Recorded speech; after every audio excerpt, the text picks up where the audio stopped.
The broadcast is now starting. All attendees are in listen-only mode. Hey, how's it going, everybody? Peter here.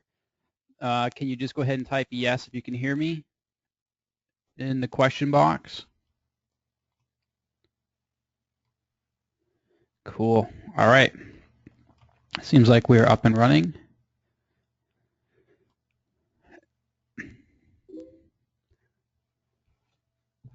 Cool. All right.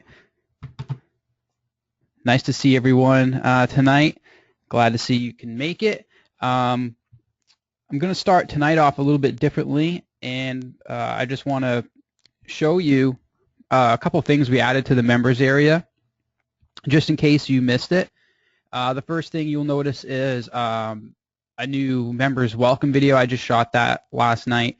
I wanted to update this because next week we're going to be opening up enrollment for another group of new students coming in. So I wanted to, basically make a different video letting them know that they're going to be getting access to the recordings that we've already done, just so there's no confusion on that end. So you may notice that video is a little different. Another thing, if you look under the introduction tab,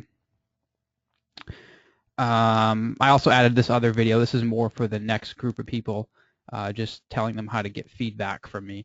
But another thing I want to show you is under week 1, I added another video right here, video 2, part 2, market selection, the big 3. We've already talked about this already several times, and this kind of came up earlier in our training, but a lot of people in the beginning had questions about, and actually this is in the wrong place. I'm going to have Emily fix it. I'm not sure why that's there. This should be down here, so I'm going to have to tell her to fix that. But the thing that people had questions with was this video right here, video 2, module 2, market selection, where we talked about targeting business-to-business businesses, business-to-business niches, basically. And a lot of people said, well, can I target the relationship niche, the health niche? And that was something I kind of missed in this video, so I wanted to make another video to kind of address that. So you'll notice those few videos have been added. Another thing I want to let you know about is last week's training. We also added the rest of the bonuses I promised you. So last week we covered creating your funnel pages and your launch pages and everything. So what I did is I included all of the Optimize Press 2 page templates for all these pages. So if you're using Optimize Press 2, you can download those there. We also included screenshots of all these pages. So if you're not using Optimize Press 2, then you can basically download screenshots of the pages and model them in whatever page builder that you are using. And the last thing are links to all of the live pages. So if you want to take a look at any of the pages we talked about last week, you can just click these links and check them out. So just wanted to let you know that that stuff was there. Another thing I want to talk about is just really quickly in the group right here. I just want to make it a habit of kind of scroll through the group really quickly before each training, just to make sure there's nothing I missed, and of course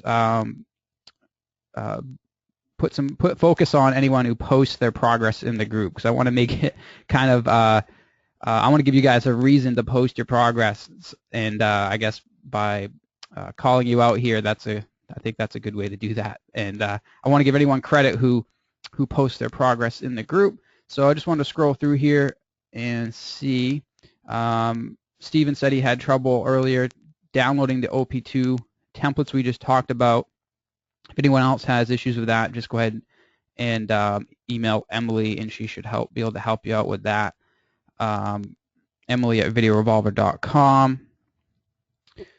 And yeah, I think that's pretty much it. I know Sherman posted something, how he's making progress on his product, so I wanted to give him a shout out on that. Looking forward to that product myself. I've seen his e-cover.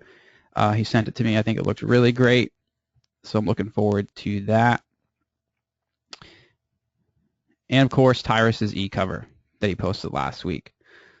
So let's go ahead and jump over to the presentation. Yeah, a lot of people said that the template's installed with no issues, so I'm not sure what that was.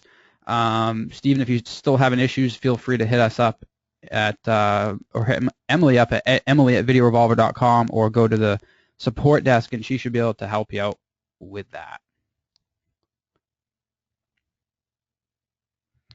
All right, so I'm just going to turn on the slides now.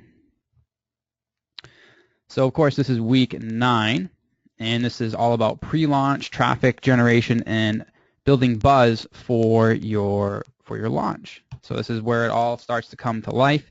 All the stuff we've worked on building up to this point, our funnel, our product, all of our funnel pages, our pre-launch pages, our sales video, all of it we don't really see the results of all that hard work until we actually start sending people into our funnel. And this is what we're going to start doing this week.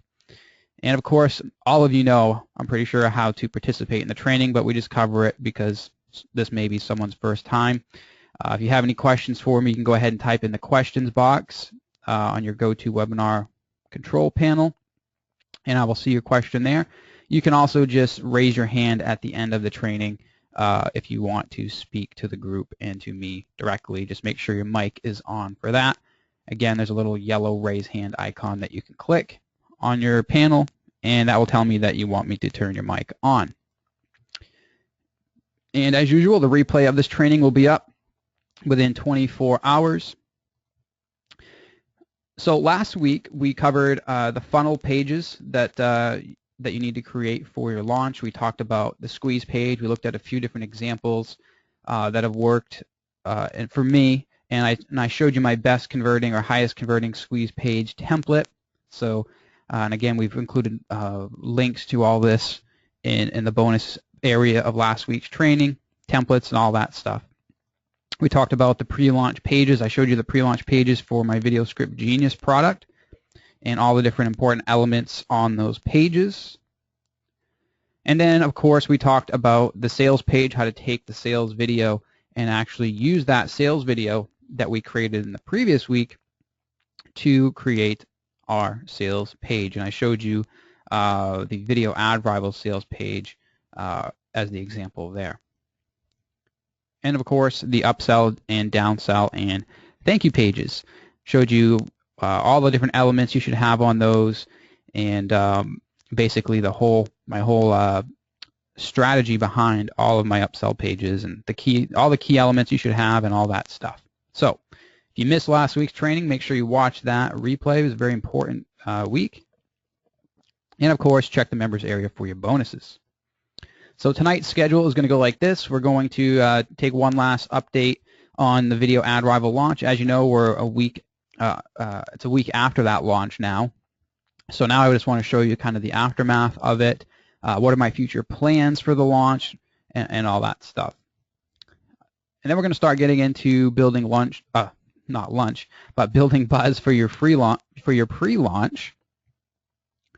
And we're going to talk all about getting people into your funnel and actually starting your pre-launch. This is where the ball starts rolling. Now, next week we're going to start covering JV attraction, right? How to get JVs to promote your launch. So if you plan on doing anything with JVs, which I highly recommend you do, then you may want to wait until after next week's training to make your pre-launch live.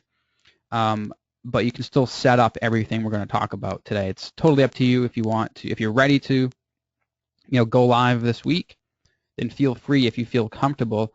But just know that the actual launch training is not next week, but the week after. So we're actually going to be launching, having our official launch training 1 week early, which is good. So on week 11. And I'm going to tell you what to say to your new subscribers and how to say it, the key things that you need to hit on in your emails and in your videos and all your communication with them to ensure that you're, creating desire for your upcoming product. And of course, how to create a buying frenzy on launch day. We're going to talk a little bit about paid versus free advertising, which one is better, and which way I think you should go. And then we're going to jump into Facebook ads demo. This is where I'm going to jump back into Facebook like we did last week, and we're going to set up a couple dummy campaigns as if we were actually setting up advertising for a real launch in the real world. We're going to create some simple ads and set up our retargeting and all that. So we've got a lot planned for tonight. I'm going to try to go through it as quickly as we can so we can leave some time for the end of tonight's training to answer questions, because I'm sure there will be a lot of questions. So really quickly on Video Ad Rival, I would say it was a pretty good success. It was one of my best-selling products so far. I think it was either my number 1 or number 2 best-selling product. I think it was around number 2. It was the JVZoo top seller on the day it went live. Although we did not get JVZoo product of the day, that's totally fine. If you get JVZoo product of the day, usually it'll obviously pump up your sales a little bit more. But if you if you do all the right things and you launch on JVZoo, it's not necessary to get JVZoo product of the day, although it always does help. We got around 50K in sales. Again, not a huge launch, but not bad for, I see a lot of people who give away lots of affiliate prizes on their launches. A lot of people give away like $10,000 in affiliate prizes. I have a lot of friends in this business who give away 50 grand in affiliate prizes alone, and I don't do that at all. I don't actually give away affiliate prizes. Although I thought I was going to try it this time, I decided not to.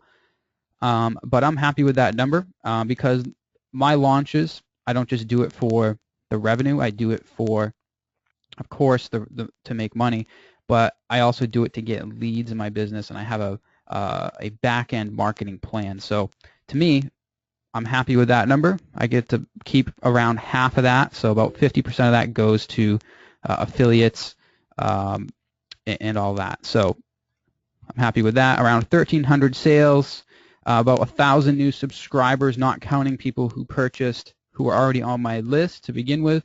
So remember in the previous training we talked about how I set up like an exit pop-up on my sales page. That, along with the early bird list that JV's mailed to, I got a lot of new subscribers on my list, which is also very important. These 1,000 new subscribers, of course, will only add to my business, right? And like I said, this is only the first step. If you know, I like to launch a new product around every 6 weeks or so. And like I said, I don't just do it for the money that I make from the launch. And this is what I'm going to start teaching you guys eventually after we complete the 12 weeks of training, is that your products eventually will just be the beginning of your marketing funnel. So I'm actually launching new products to create new leads into my business, bring in new customers, and all of these people who purchase this product, well, a huge chunk of them will continue to buy more products from me, all my other products that I have. Some of them will become students inside this program here. That this is one of my back-end funnel products. So it'll help me get more members into this Revolution 690 program, which is part of my strategy. So the launch is only the first step. So that's something we're going to start talking more about later when we get into back-end funnel building and stuff like that. But that's just an update on Video Ad Rival. And so now I want to jump on over to a diagram that I have up called the pre-launch flow. So we can actually jump into the content for tonight. And I have my Facebook up because I was on to go through the group, but I'm going to close it now because I don't want my messages going off.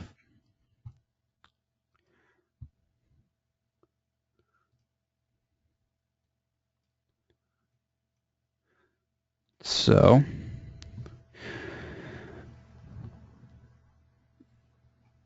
Wall is asking, Peter, are you running a new series of live webinars for the group, and If so, for those of us on catch-up, can we attend the live webinars, please?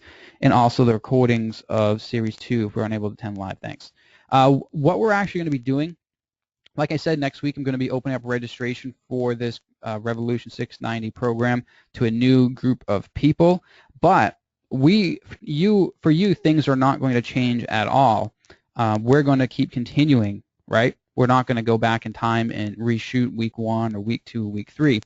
The new people who come in, right, they are still going to be able to attend live trainings, but where we are pretty much at the end of, or we have a couple more weeks until we get to the end of week 12 for us, they're going to probably, they're going to come in at the tail end of that. So they're going to be able to attend new trainings every week, but they are going to get the recordings that we've already done. So on their week 1, they're going to get access to week 1. On week 2, they're going to get unlocked and get access to the week 2 training we've already done.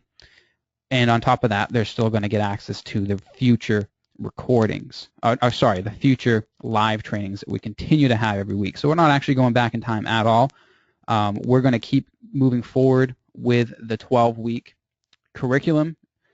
And like I said before, after we reach 12 weeks, the program doesn't stop. I'm going to continue to reveal, different things that are working in my business to help keeping you moving forward. So after the 12 weeks, we may, 1 week we may talk about how to evergreen your launch, right? We may talk about how to do a 5-figure affiliate promo. We may talk about how to do what I call a Mexico cash machine sale, which is what I do whenever I go on vacation. I might just every week we're going to be covering something new after this 12 weeks. So for you, the content's going to keep moving forward.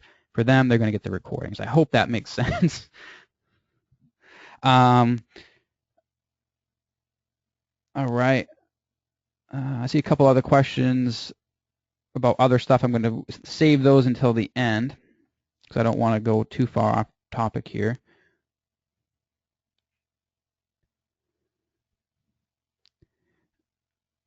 Sean is asking, at some point, can we go through adding products in building a sales funnel in JVZoo, as I'm new to JVZoo.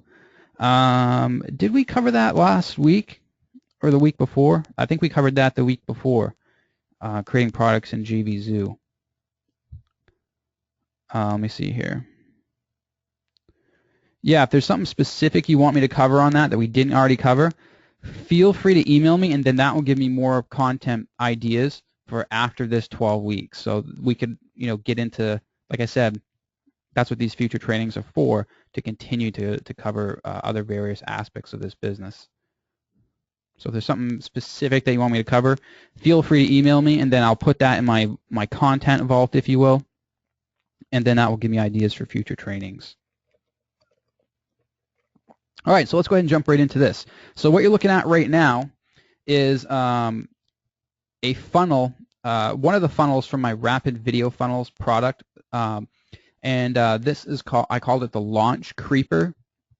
And basically what this is it's a diagram of how to structure a pre-launch and how to use Facebook ads and retargeting and email marketing to get the most out of your pre-launch, to make sure all your new leads that come in see your content and that they ultimately end up, getting to the sales page and buying. And there's more stuff we can do after that, like retargeting to the buyers and getting them to buy the upsells that they didn't buy, etc. But basically, the pre-launch flow goes like this.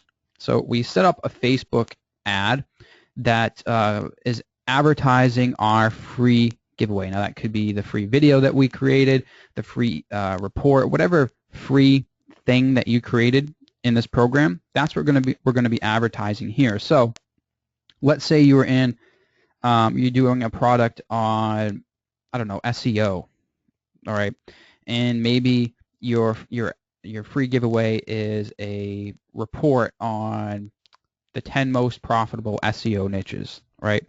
Then your ad could be, would go something like, click here to download a free report that reveals the 10 most profitable SEO niches. That's just an example, right?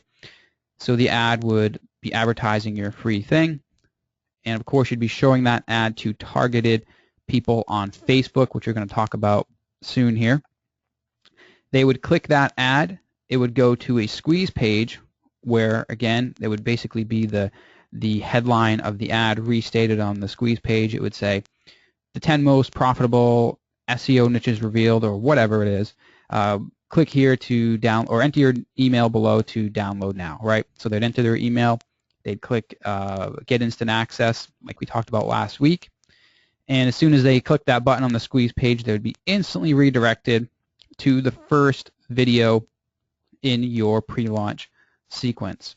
And this video is where you would deliver on the thing that you promised them back in the ad to begin with. So if you promised them the 10 most profitable SEO niches, then you would want it to reveal that in this video, or if you're giving them a download link to a report or an infographic or something, then in this video you would want to maybe walk them through that report or walk them through that infographic. The whole thing is you want to deliver on the thing that you promised. If you said, hey, do you want this?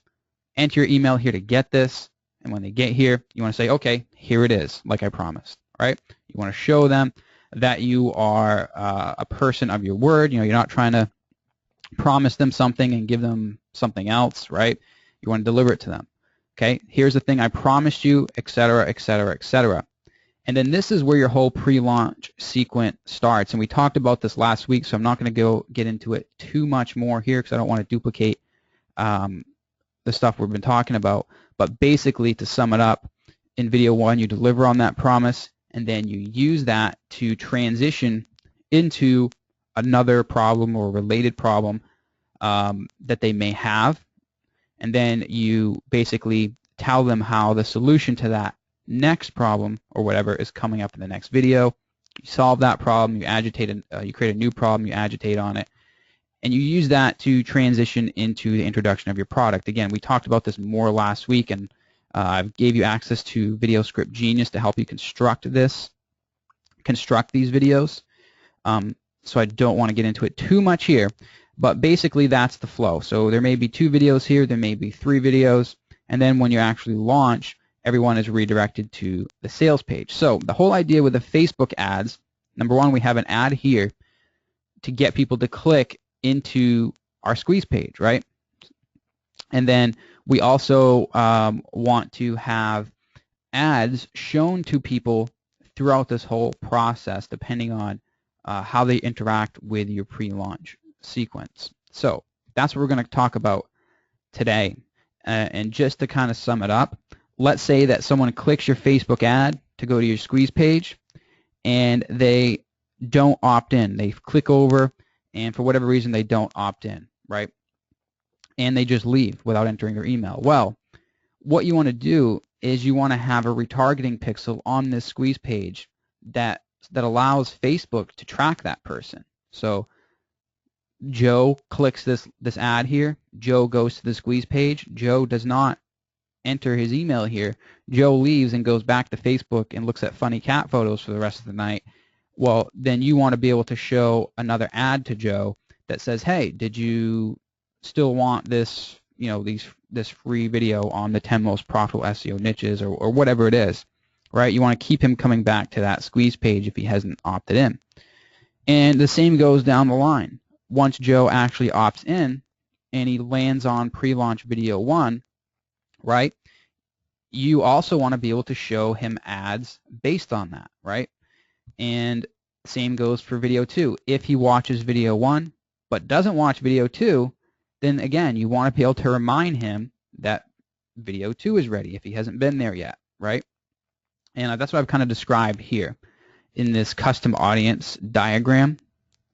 So when they get to your squeeze page and they opt in, they're added to a custom audience of people who visited your pre-launch video 1. And then you can show ads to them that say things like, oh, don't miss video 1. Have you watched video 1 yet, etc. And then when video 2 is ready, you can show ads to them saying, oh, video 2 is ready. Click here to watch it, right?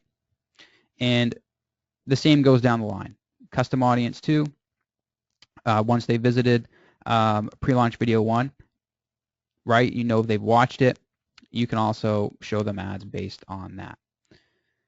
And even after they buy, and you have an upsell sequence, which we're not going to get into too much here because I don't want to confuse you too much. We may cover this on a separate training.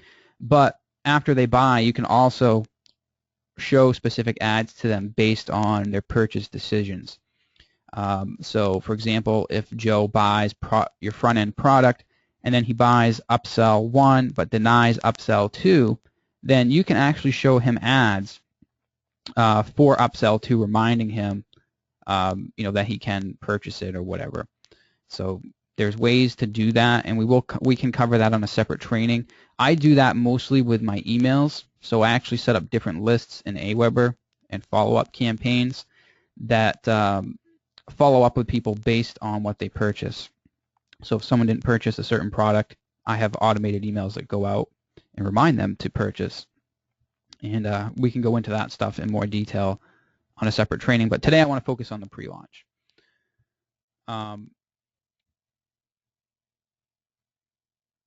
Okay, so let me pull up my list here just to make sure that we're on track. I just wanted to kind of give you an overview of everything, and we're gonna create this here in a minute. So bear with me. So let me open up the slide that I want to be on. So we're obviously going to be covering Facebook traffic today. A lot of you requested that. It's my traffic method of choice. It's certainly the cheapest, one of the cheapest and most effective forms of advertising I've used. But I just want to give you a couple other ideas for traffic sources. If you, for some reason, don't want to use Facebook, you can obviously put banner ads on niche websites or forums or blogs in your niche. Let's say that you're creating a product in the dog training niche. Well, you can easily go on other forums or blogs in that niche and actually place your ads on those sites, right? Those ads could be for your free report, your free video, and you could use that to build your list for your pre-launch, right? Excuse me. And then if you're in the IM niche, and I haven't done a WSO in probably 3 years, but this is how I got my start, so I do want to mention it here. If you're in the internet marketing niche, if you're doing an internet marketing related product, then definitely look into doing a free WSO. Now, I've told you my story before, how I started out. I put a free WSO on the Warrior Forum, and I advertised a free report. People saw that free WSO, clicked on it, subscribed to my list to get a free report, and that's the list that I used to get started with. That's how I did my very first launch, and I just built on that over and over again like a snowball. And so if you're in the IM niche, definitely check out and see if that's still viable. I know a lot of things have changed in the Warrior Forum. It's it's under new ownership now. Freelancer.com owns it. I don't know how they've changed things, but definitely check into that to see if that is still a viable option. I'm pretty sure that it is. I know they've changed a lot of rules. Another thing is solo ads. You can actually purchase, you can actually pay someone a fee to have them mail their list for you. This is something I don't do a lot of, but I know a lot of marketers who do have amazing results with solo ads. I believe David Eisner is a guy who's really good with solo ads. So you may want to check that out if that's something that you're interested in. But basically, it's just like I described there. You can actually say someone has a list of like 30,000 people. Well, you can actually get them to mail their list with a link to your squeeze page or whatever for obviously a fee.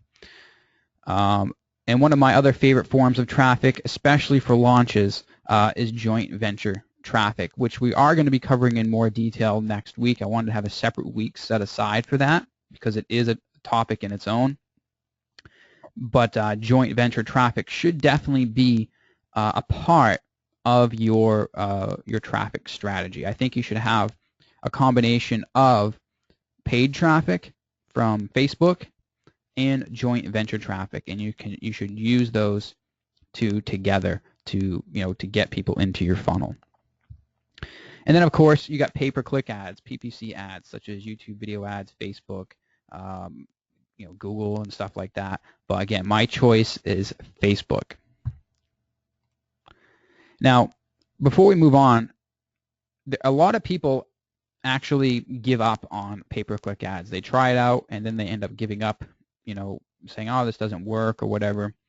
And I think the reason behind that is a few things. Number one, I think that a lot of people don't track or test different things, right? They may just throw a chunk of money at something and say, oh, this is not converting, so I'm going to give up, right? So paid traffic is, you kind of have to tweak things until you get it right. So if you're like running ads to a squeeze page and you're getting like a 7% opt-in rate when you're shooting for 25, well, what you want to do is you want to tweak that opt-in page, you want to tweak your headline, you want to tweak your angle, right? You want to tweak your ad until you get that opt-in rate up to where it needs to be. It's a math game, if you will. So it's a numbers game. So you don't want to give up if you're not getting results right away. When I first got into Facebook ads, it wasn't converting like I wanted it to, but I went in there and I tweaked different parts of my funnel until I got the numbers where I wanted them to be. I talked about in a previous training how I had an upsell that was converting at 30% for me to my own list, but to Facebook traffic it was only converting at like 10%.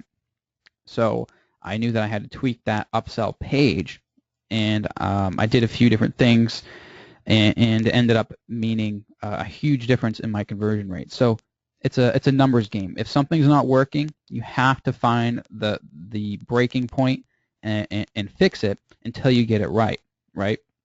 Another thing on paid traffic is that paid traffic is always going to convert lower than your own email list or JV traffic. So I'll take Video Ad Rival for example.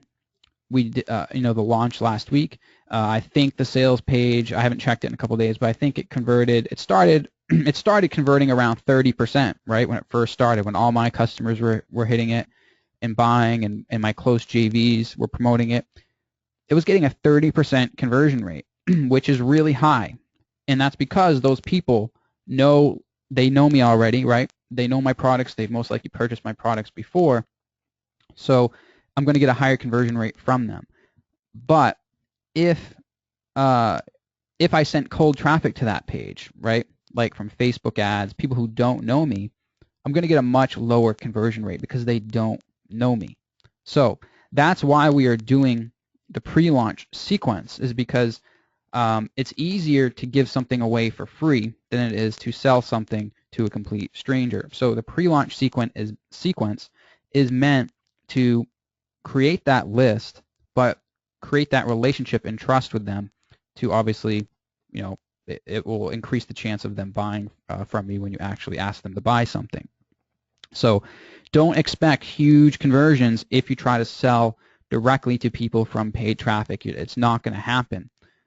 So again, that's why we're doing the pre-launch. We're using the pre-launch to build up that relationship. But most people fail or give up at paid traffic because of these reasons. They don't understand these things. And another reason is because a lot of people don't just pick one traffic source and master it. Some people may try Facebook ads and not get results with it right away, so they may give up on it, and then they may go try YouTube ads, right? They may go try Google ads. I don't do anything with Google ads, but they may go try that. They may go try solo ads, right? They may bounce around. The thing is you got to pick one thing and master it until you get it right. So don't try to focus on all these traffic sources. Pick one and master it, with exception to JVs, of course, because JVs can always be added into the mix, joint venture partners. So does that make sense to everybody? Ed's asking what is a WSO. A WSO stands for Warrior Special Offer. And in the Warrior Forum, basically, it's an internet marketing forum, and they have a section in there where you can basically advertise your product if it's internet marketing related. And yeah, that's basically what it is. It's a forum with a bunch of internet marketers, and a WSO is a Warrior special offer. You can actually put your sales page on that forum and get traffic to your offer. It was, you know, a lot of people talk trash about the Warrior Forum, but the truth is, I probably wouldn't be here right now if it wasn't for the Warrior Forum, because it's really where I got my start and allowed me to advertise my products for a really, really reasonable price to my target audience. So if they haven't changed things too much, then definitely check it out if you're in the net marketing niche.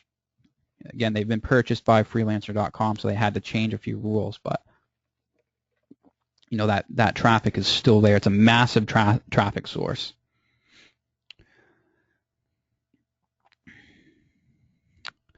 All right.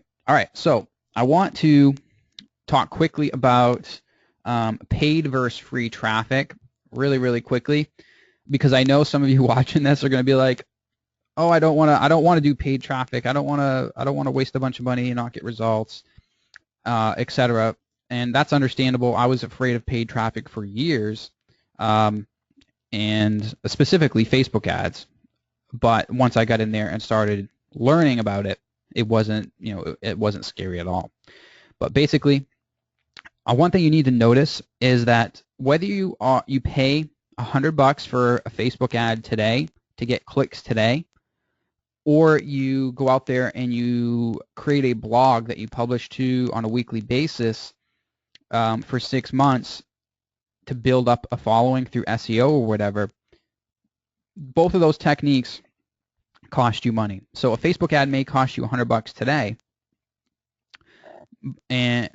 but you may be able to go out there and write a bunch of blog posts or create a bunch of free YouTube videos to build up a following, but that may take you 6 months to do, right? The free way. So everything costs money one way or the other. It may cost you $100 today, or it may cost you hundreds of hours over the course of 6 months if you try to do it the free traffic way.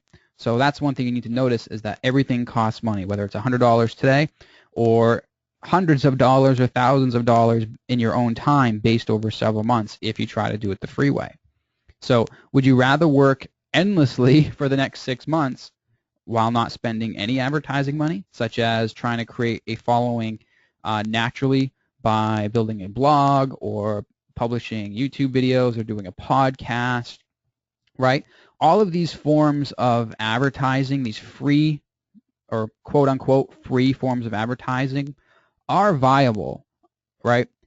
Obviously, if you have good content to share, such as on a podcast or a blog or a YouTube channel, you can build up a good following that way, right? But it's not going to happen overnight, right? It's going to take several months. If your if your content is good and people like it, it's going to take several months for you to build up a following worth actually being able to monetize. Just as an example, or just as an example, if you went out and started a podcast on your topic today, well, again, you may not have an audience big enough to actually be worth selling to for several months, right? Because it's a natural, it's a a natural or organic, not organic, but a natural traffic source. You're naturally building up that following by putting out quality content. But you can't actually go out there and create a podcast or a blog or a YouTube channel today and then get, thousands of visitors just an hour from now. That's just not going to happen. It takes time. Whereas with paid traffic, you can spend a little right now and get results right now, and that's what we're gonna talk about. Is how to spend a little bit of money to get instant results and build on that over and over and over again, right? So paid traffic is obviously it's the quickest and most predictable way to build a business, right? Again, businesses have been built on blogs, they have been built on podcasts, they have been built on YouTube followings, they have been built on people who publish free content, right? They have been built on SEO, but it's not predictable, and it takes longer to do that. So paid traffic takes away that time. It takes away that unpredictability, where you can basically say, hey, I want to target dog owners age 32 to 45 with an income of 40 grand a year or higher who own this type of dog, right? You can do that within just a few minutes from now with Facebook ads, right? You can do that. There's no wasting time. And of course, let's say that you're doing like a certain amount per month, right? Let's say you're doing a certain revenue per month, and you say, okay, I want to scale up to X amount per month. Let's say you're doing 6 grand per month. I want to scale up to 10 grand per month. Well, what's it going to actually take to get to 10 grand per month, or 12 grand per month, or 15, or whatever? You can actually engineer a process to get to that point, and then you use the paid traffic to help you get there.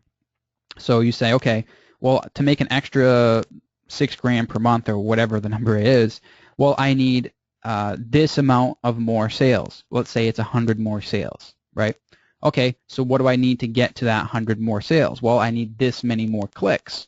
Okay, so you go out there and you create an ad and you spend a little bit more money to create those clicks, right? And those clicks convert into sales based on your conversion rates that you should know, right?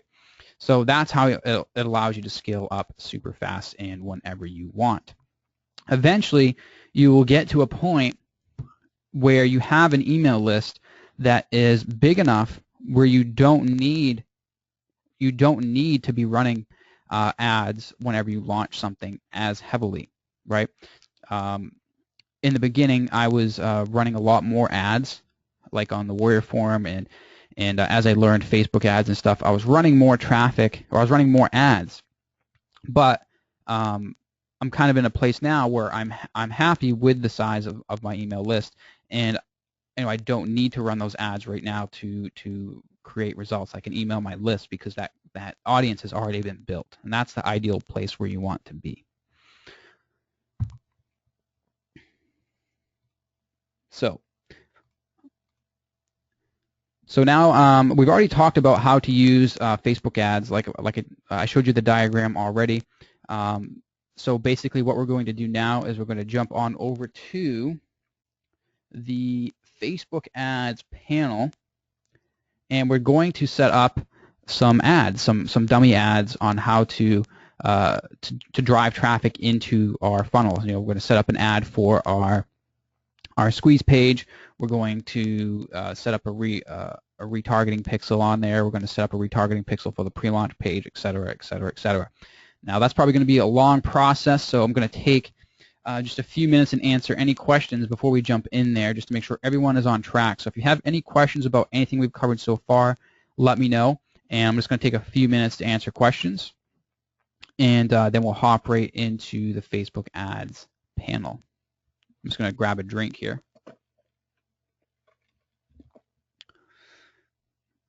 Ed asks, do I retarget on Google? No, I do not. I have not used Google at all. Let's see here. Tony is asking, will the launch creeper diagram be in the members area? That's a good point. I will add it there. Let me go ahead and make a note for that. So if you don't already have the Rapid Video Funnels product of mine, I will take that funnel from that product and put it in the members area for you. So that is the launch creeper funnel diagram. So that will be in the members area for you below the this week's replay if you want to check it out.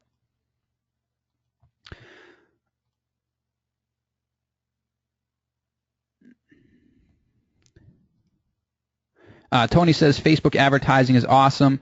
From one post boost over 3 days, I got a targeted group audience of 208,000 people. Awesome.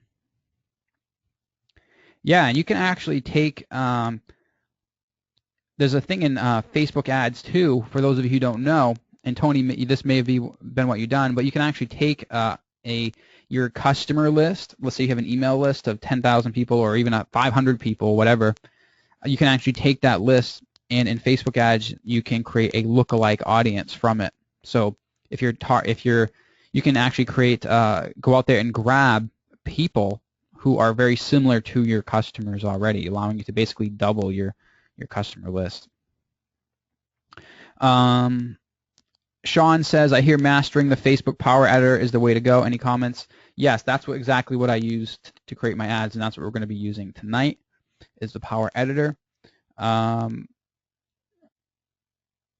Ed's asking, how big of a list do you need to get good results for a launch?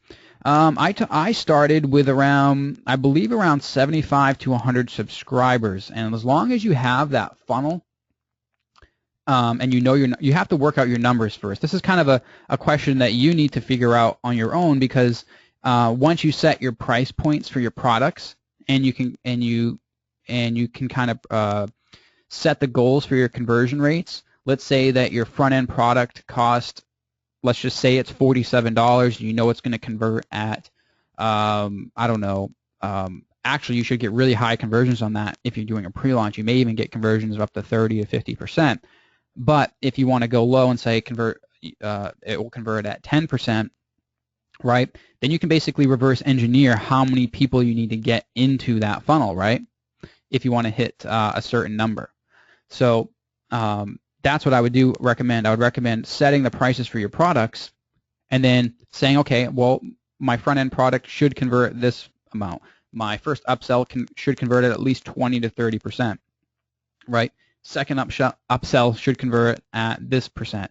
And we talked about this in previous trainings, but typically upsells should convert around 20 to 30%. Really good ones will convert at 50% or so, but you always want to try to predict on the lower end to be safe. And then you can kind of figure out, what your numbers need to be, right? How many people do I actually have to get into my funnel? Get into my funnel, and if I know 10% of them are going to buy the front end product, and a certain percentage of them are going to buy the upsells down the line, then you can figure out how many people you need to get into your funnel. Now, I do want to say that I'm going to be holding a separate training next Tuesday, April 7th, for the customers of Video Ad Rival, where I'm going to get into that kind of stuff actually in much more detail. Now, the purpose of that training is to teach them the whole process that we're covering here. And at the end, I'm going to be opening up Revolution 690 where they can actually become a member. But if you're interested in more of the numbers side of things, even though you're a member already, you may want to attend that training because I'm going to be breaking down numbers like that.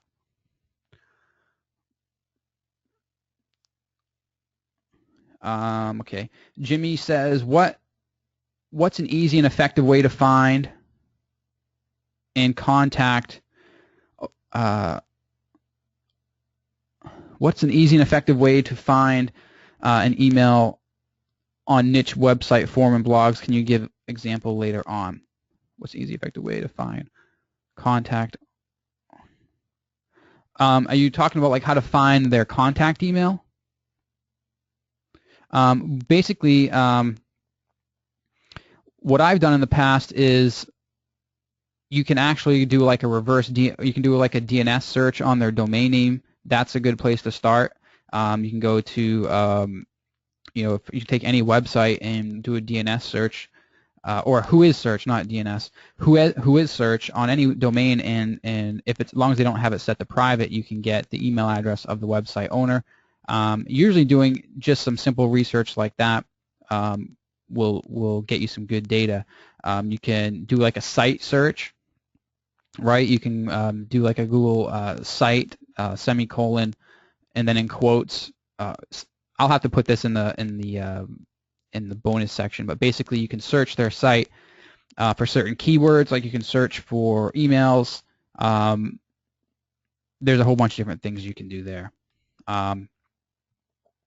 If we want, we can cover that at the end of today's training. Let's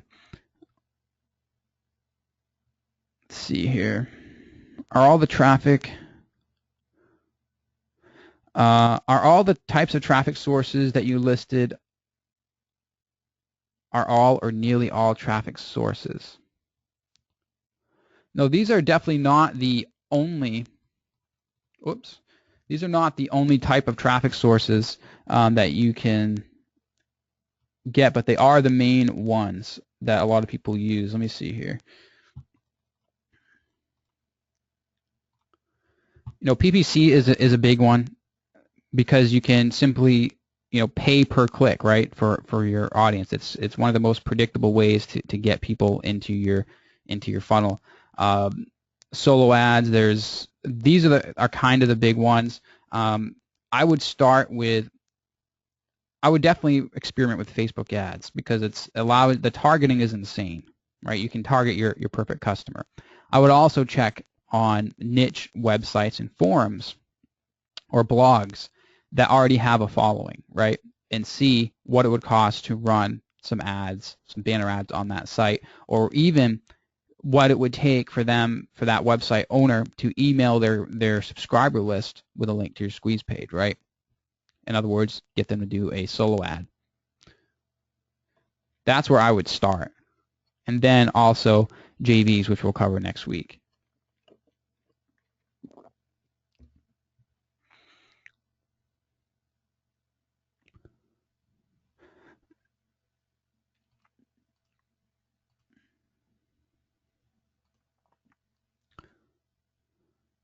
What would you suggest? Tony says, what would you suggest I give away for free on my pre-launch with my product being a WordPress theme?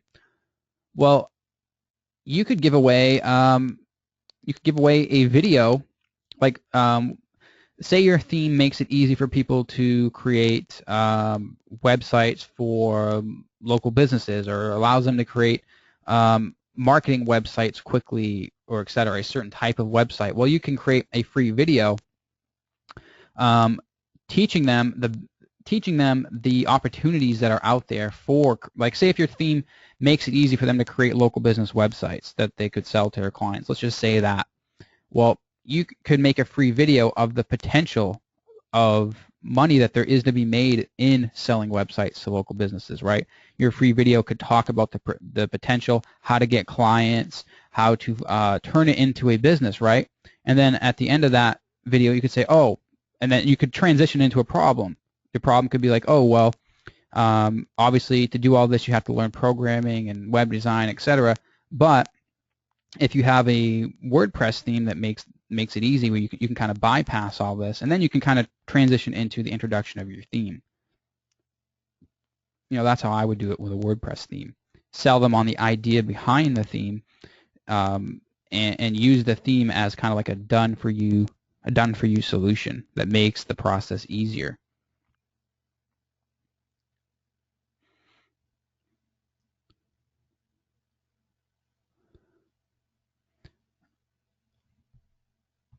Ayla, basically, you've got pay-per-click. You can go where go to the websites that already have the people that you're looking for. Pay-per-click, or running ads on niche websites, etc. Those are the big ones, and of course solo ads, which are email blasts to people who already have email lists.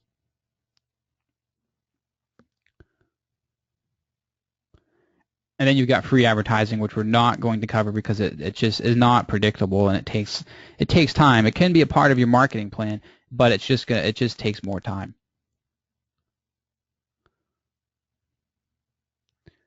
All right, so I think I've got every question here. What's the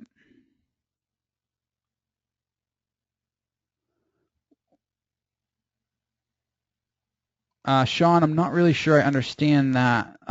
With display of videos set to explode, wouldn't publishing your YouTube videos channel be a great source to promote your product?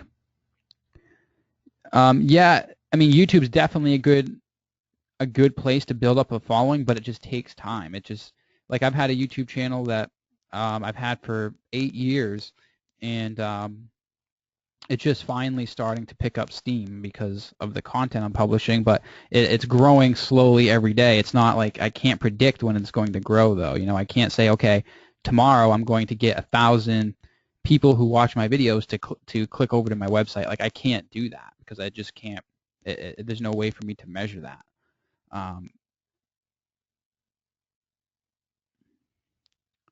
All right, so I think I got every question here. All right, so let's go ahead and jump right into the demo for the Facebook ads. So I'm just going to pull up. First of all, I've created a set of demo pages. So last week we looked at my squeeze page that converts really well. I've created a demo of that. I've created a demo of the pre-launch pages, and then I've created a demo of a sales page. So let's take a look at these just so we know what we're working with here. So we've got the squeeze page. We've all seen this last week. We've got the pre-launch pages, which are going to have videos that autoplay, so I'm going to pause those.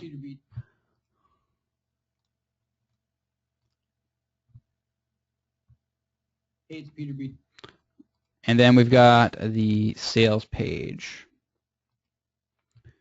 And this is just a demo sales page. It can be, obviously, it can look like anything. I'm just using this as a demo. So what we want is we want to send people to this page, and we want them to enter their email. And then after they enter their email, they're obviously going to be redirected to the first pre-launch page. And then the first pre-launch, like we talked about before, is going to deliver that free thing and then transition into another problem that you can solve in the next video, which basically leads into another problem that you can solve with your product, which would basically allow us to transition into the intro of our product in video 3. Okay, and then that's when you actually go live after that. So we're going to be setting up retargeting pixels for each of these pages so we can track our visitors and show ads to them based on the pages that they visit. So and then we have the sales page here, which everything will redirect to when the product is actually live. So let's pretend that we're doing a 7-day launch. Okay, so today is April 2nd, 2015. Let's just go ahead and say that our product is going to go live on April 9th at 11 a.m. Eastern Standard Time. Okay, so let's go ahead and write that date down here. So our product is going live Thursday, April 9th, 2015 at 11 a.m. EST. That's when we're going to officially go live and start accepting sales. Let's say that our pre-launch goes live on, let's say that it goes live tomorrow on Friday. Okay, so we're setting up the ads today, and they're going to start running tomorrow to start promoting our pre-launch. So Friday, April 3rd, 2015 at 11 a.m. EST. So that's when our pre-launch goes live. Now, let's say that's the same time that video 1 will also be live, right? And let's say we want to send them a video 2 on Monday, April 6th. So that will give them plenty of time to consume the content. And we maybe want to stretch this out to 10 days if we're doing a 3 video pre-launch sequence. Sometimes I do 2, sometimes I do 3. It all depends on on the audience and the topic and what I need to cover. But let's just so pre-launch video 2 will go live on Monday, April 6th.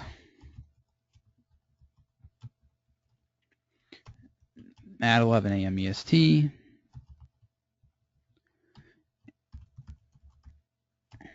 Let's go ahead and do a 10-day launch or whatever it works out to be. So video 3 goes live.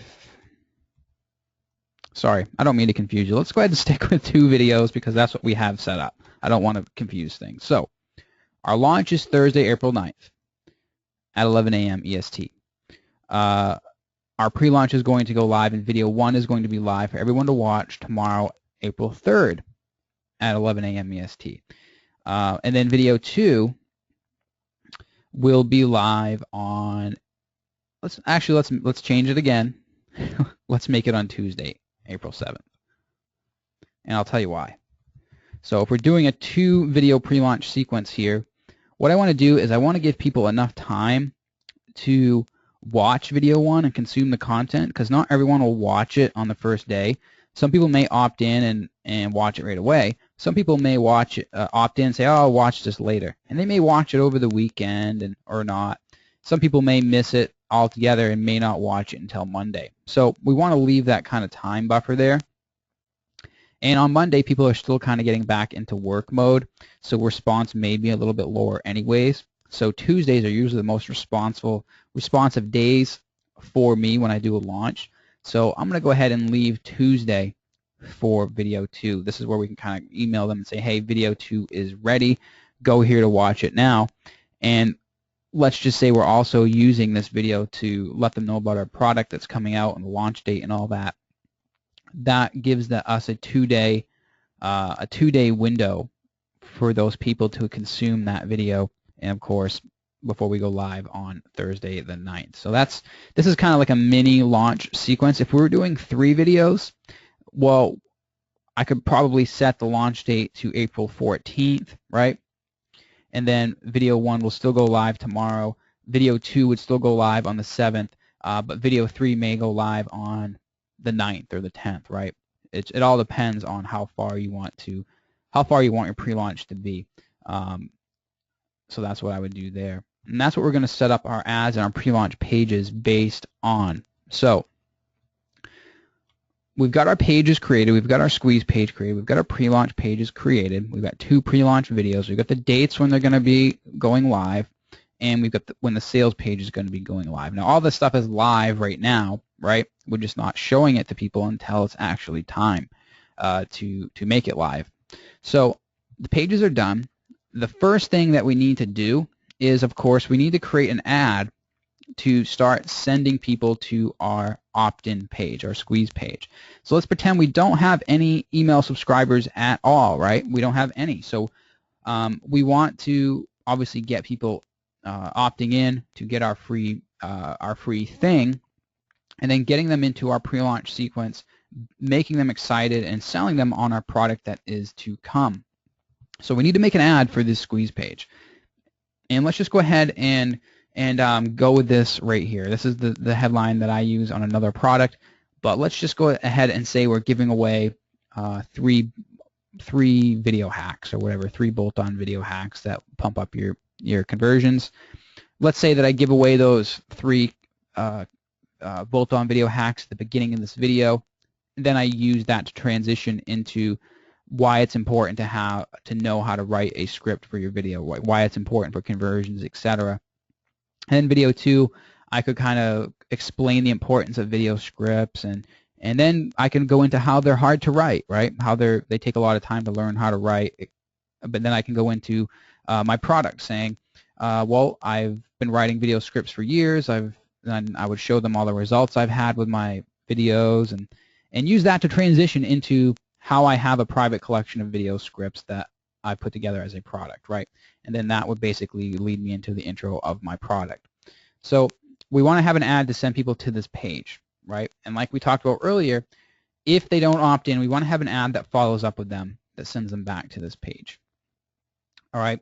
If they land on this page, well, then we don't want to show them that ad, so we're going to use some rules in Facebook, some targeting rules, so we don't show the people who actually are watching the video. We don't want them to see the ad that says, hey, you didn't watch video 1. Well, they're going to say, yeah, I just watched it. Why are you showing me this ad, right? So we're going to set up all those rules here. So let's go over to Facebook.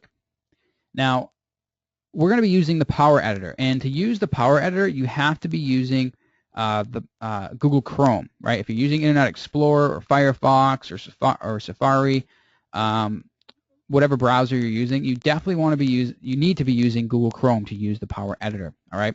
So what you want to do is you want to go to facebook.com/ads/manage. Right. Once you do that, over here on the left, if you're using Chrome, you will see a menu called the Power Editor. So you can go ahead and click that. We're going to be using the Power Editor for everything. So you click the Power Editor. Now the Power Editor, what you do is once you open it, you immediately have to download all your ad data into the Power Editor, right? So before you do anything, you have to click Download to Power Editor. You can see right here it says it was last downloaded for me 10 days ago, and that was probably when I was setting up the ads for my launch that we just had, right? So we're going to go ahead and download all of our Facebook ad data to the Power Editor. So let's download that now. So we're going to click Download and Download. Downloading will erase any changes that have not been uploaded. Continue. Yes, go ahead and continue. So it's going to think a little bit and download all my ad data. There's really not much in this account, but it downloaded it just like that. So once we're done with the Power Editor, once we're done creating our ads, then we have to do the opposite. We have to upload our changes to the Facebook Ads Manager. So you download everything from your Facebook Ads Manager, you make your changes in the Power Editor. Once you've made your changes, you created your ads, etc., then you upload them into your Facebook Ads Manager. All right, so this is just an editor to create your ads. Basically, the Power Editor gives you more targeting, not targeting, but basically gives you more options for creating dark posts and things like that. So it's definitely what you want to be using. And that's what we're going to be creating here. So the first thing you want to do is you want to create a campaign. So let's go to campaigns. And I'm going to go ahead and turn on this. We'll go ahead and create one from scratch. So let's go to campaigns. And now to create a campaign, you go ahead and click this plus sign here. So click create campaign. And let's say this is, we're going to call it pre-launch for product. Let's give our product a name. Let's just say it's for Video Script Genius. So Video Script Genius pre-launch, and I'm going to put the word demo at the end so I know to delete this later. Buying type, we're going to leave it at auction, and objective, we're going to leave at clicks to website. So we're going to click create. So we're creating a campaign. So now, within that campaign, we're going to create an ad set.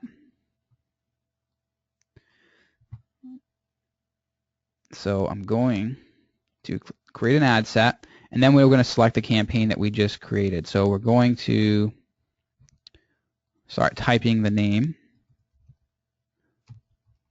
So there's the campaign we just created, Video Script Genius Pre-Launch Demo. So we're going to select it, and now we're going to give our ad set a name. I usually just, if I'm just doing like one set of ads, obviously, I usually just create or name the ad set the same thing as the campaign, just to keep things simple.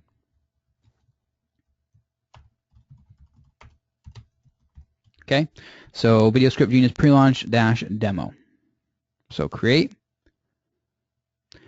So now we have an ad set that we just created, and I've just basically filtered. I filtered my view here by hiding all the old ad sets I created in the past.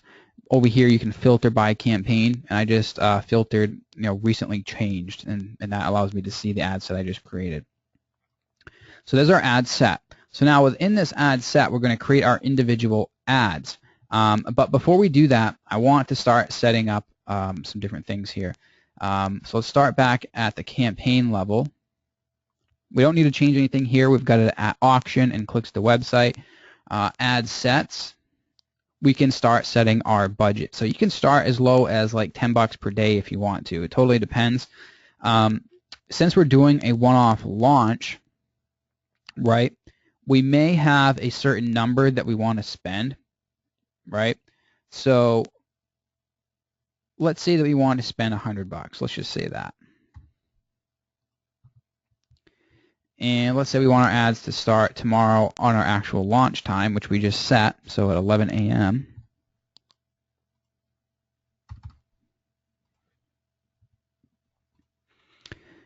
And let's see here, don't schedule end date, run as ongoing. So now we can actually set our end date so our ads don't just keep running.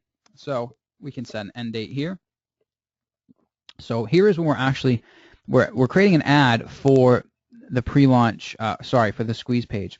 So we obviously don't want to be, or we don't need to be advertising that squeeze page after the launch, at least right now. So what we can do is we can actually set the ads to end on the launch date. So our launch date is April 9th, I believe we set. So let's go ahead and end it the night before at 11 p.m.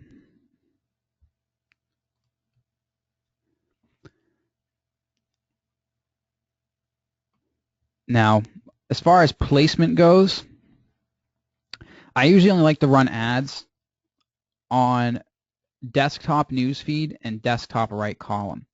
Now, obviously you can run ads on the mobile newsfeed, but you need to make sure that all your content will work on mobile devices. For the most part, I usually just do desktop newsfeed and desktop right column. So these are the desktop newsfeed are the ads that are going to show up in your user's newsfeed as they're scrolling.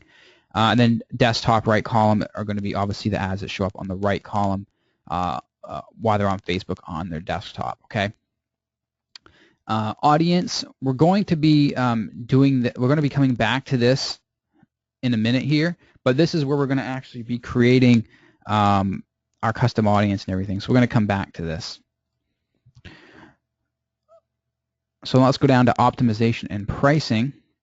I usually just leave it, again, clicks to website, and then I usually just leave get the most website clicks at the best price. And then I just go ahead and leave it right there. Now, let's go to ads. Now we can create ads within that ad set. So let's start creating our actual ads. Again, we're going to come back to audience in a minute here. So let's go ahead and say we want to test 2 versions of our ad like we did on last week. So let's go ahead and create ad. We'll select the campaign we just created, the ad set we just created, and let's just say we'll call this ad 1. And we'll click create.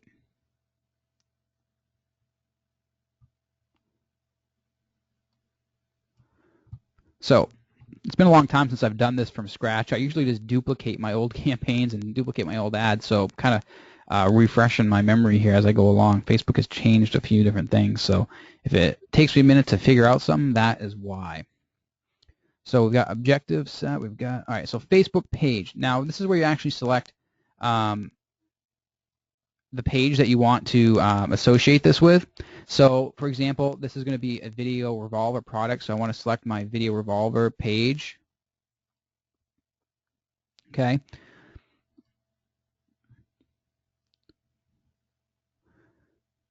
And I'm going to use a single image. This is also a new thing that Facebook has changed. They've also added, apparently, an option, multiple images and links in one ad. So you have a couple different options here. You can use an existing post if you're a page. We're not going to do that because I like to actually create dark posts that don't actually show up on our Facebook page. So we're going to create a dark post and website URL. This is going to be the landing page. So let's go back to our squeeze page. So the landing page URL is videorevolver.com/squeeze-demo. So we're going to copy that URL. And where are we again? Okay.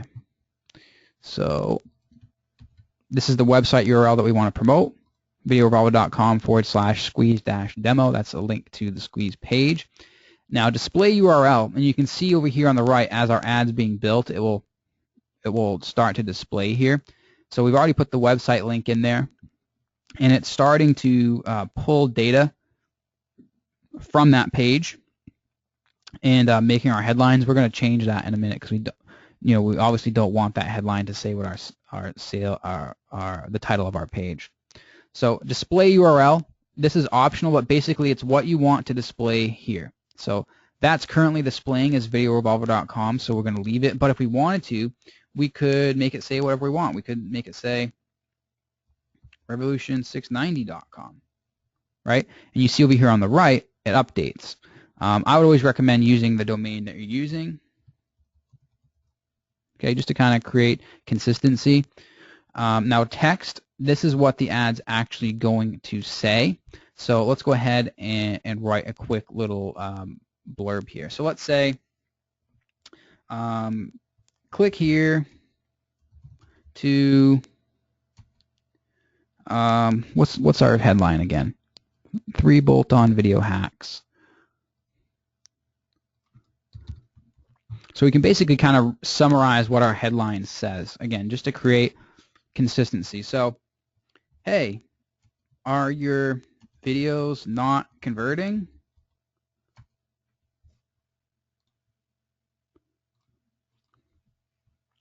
I just made a new video revealing 3 bolt-on video hacks that pump up your sales videos and increase response almost instantly. Click here to watch it now. Right? That could obviously say anything, but that's what we're going to type.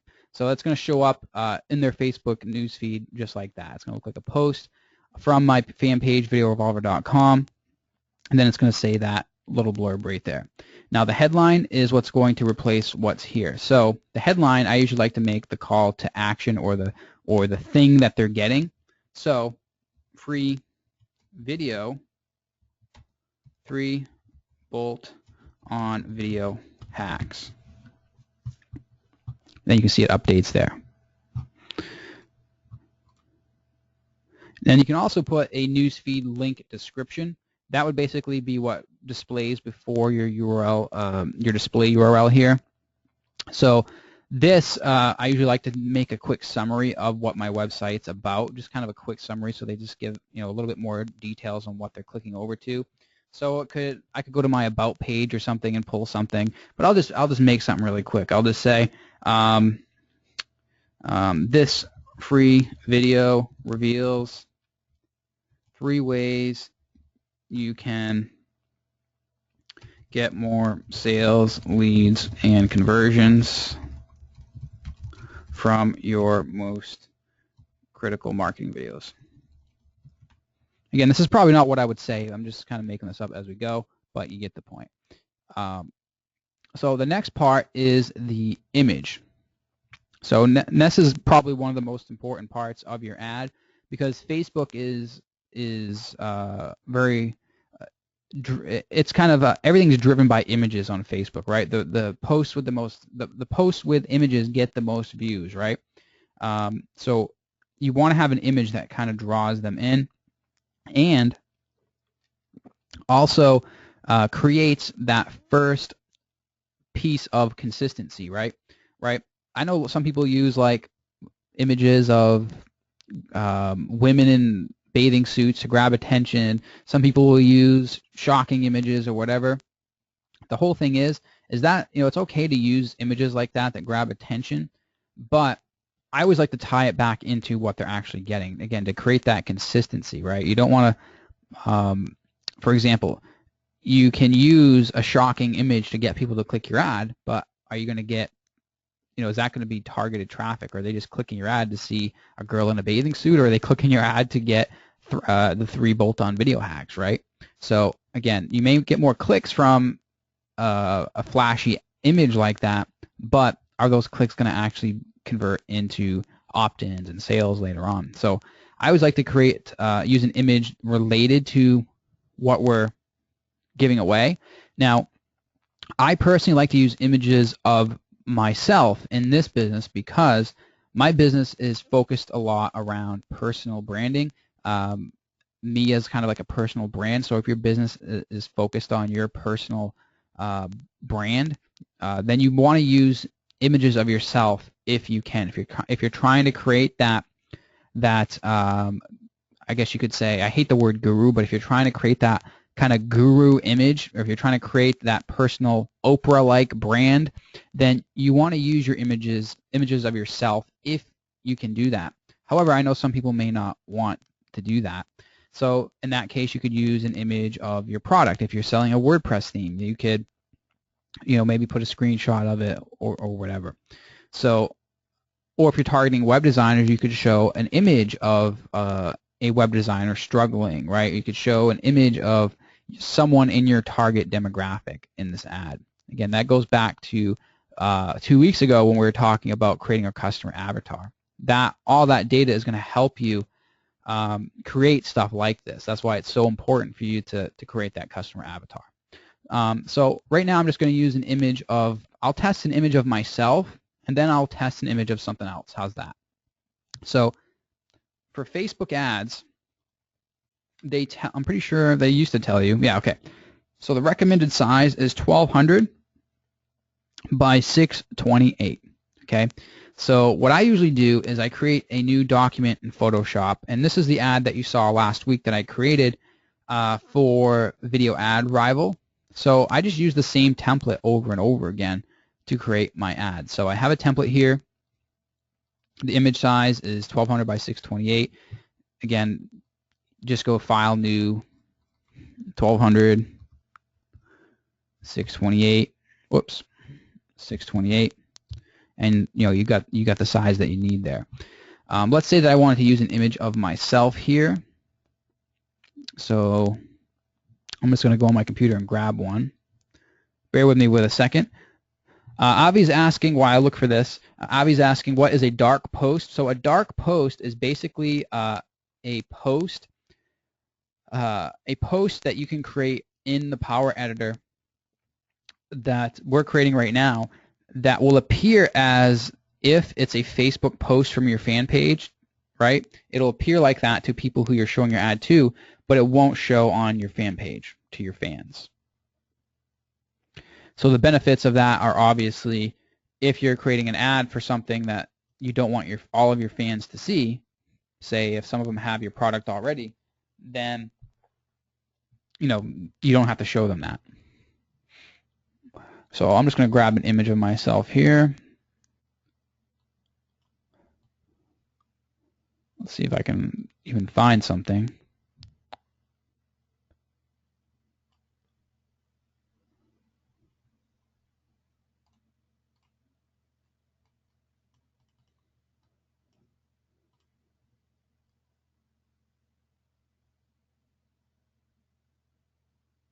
No, it's not with a bathing suit. No.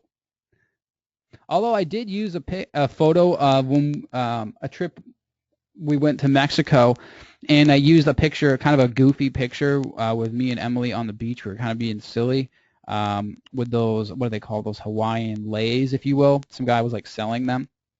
I used that picture once, and that got a lot of people clicking over for some reason.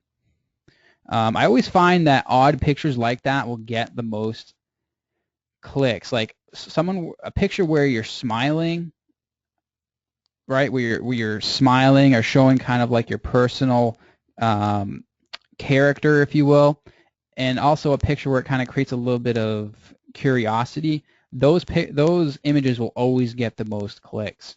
So I've got a silly picture here that I'm trying to save it on my other monitor here.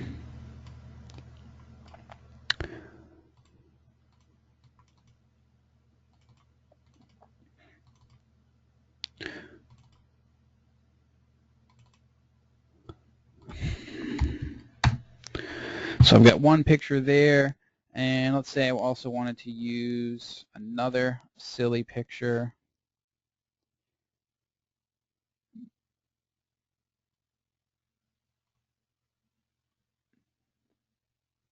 And I'm just doing this on another monitor here because I'm just trying to go through all the files on my computer. Let's say I want to use that. Okay.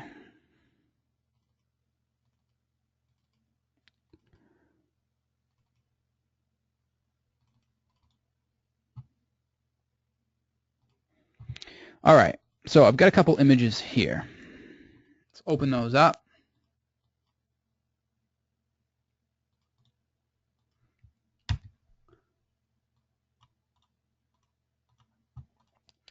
So I've got kind of a funny picture here with me and Emily and our cat Raven sitting at the table.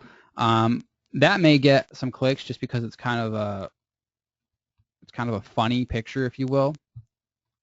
So let's try that out. Let's see if we can use that. So the picture is obviously not the same size here. I've kind of cropped it before, but the original picture I would be able to scale it up and not lose quality. We're going to scale it up right now just because. Let's say we want to use that. That's not really working out because of the aspect ratio.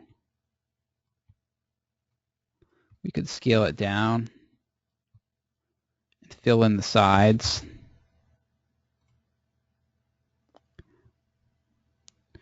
And what I also like to do is I sometimes, with a funny picture like this, where I'm trying to grab attention and kind of show them who I am at the same time, I might also put like a funny little note pointing to me so they know that it's me giving away the thing.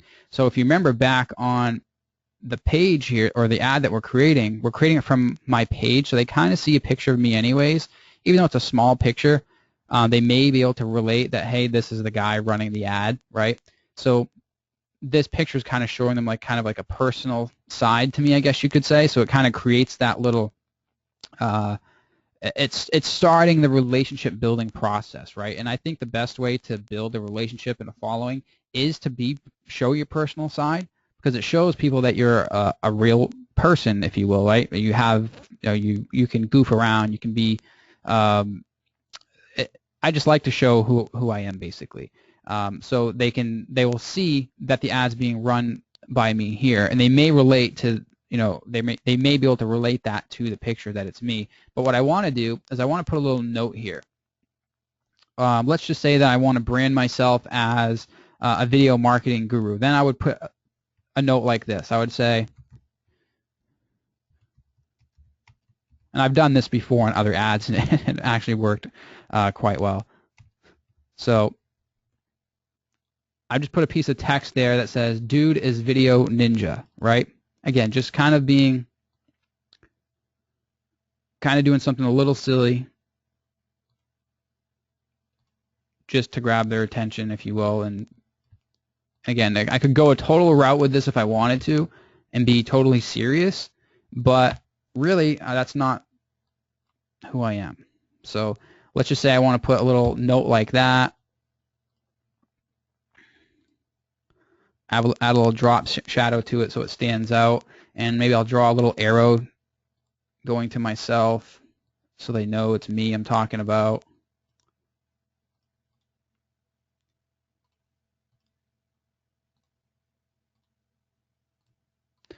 Right, so let's zoom out and see what that would look like at that size. It doesn't really stand out that much, so maybe I might make it red. I just play around with it until I get it to how I want it, basically.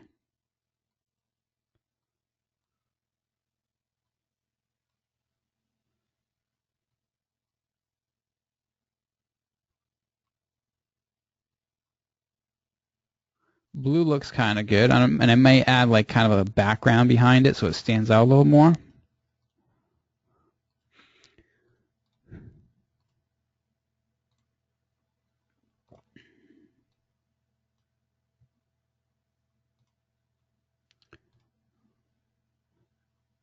I'm just going to add like a little shading behind this text so it stands out a little bit. And if I was doing this in real life, I would obviously take more time to do this. But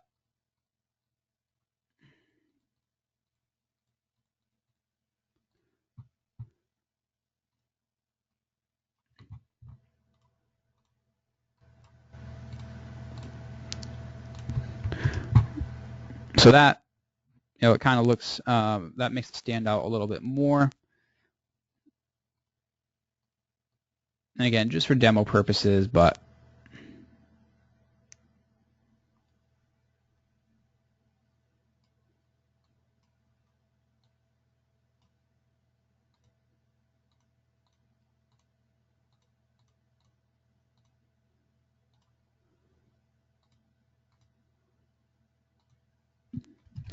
there.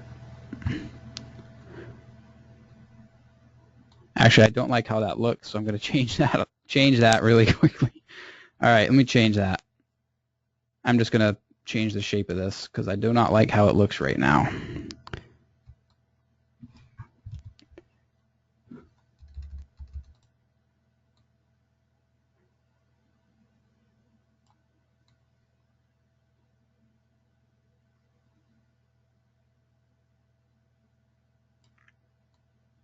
There, that looks better, I think. And again, mostly for demo purposes here, but so if I was to zoom out on this, I could kind of get a feel of what the ad looks like. I could see how if it will grab my eye, you know, if I'm kind of like scrolling at that size. I could play with the color of the font and everything again just to see if it still stands out. I may change it back to red, make the background to white.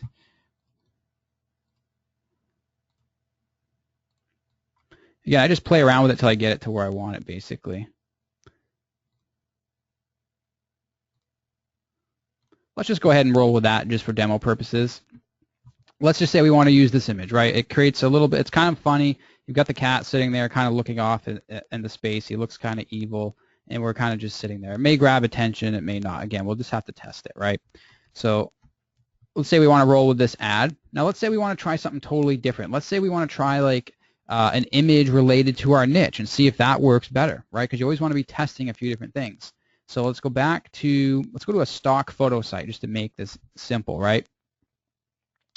Let's say we want to maybe show people frustrated at a computer, right? So frustrated computer. So we're at photodune.net, by the way. So we've got a guy here frustrated at his computer. That could work as an image in our ad. We've got a lady getting ready to punch her computer. We've got this guy who's kind of frustrated with his computer. Or let's see if we can find something happy computer people.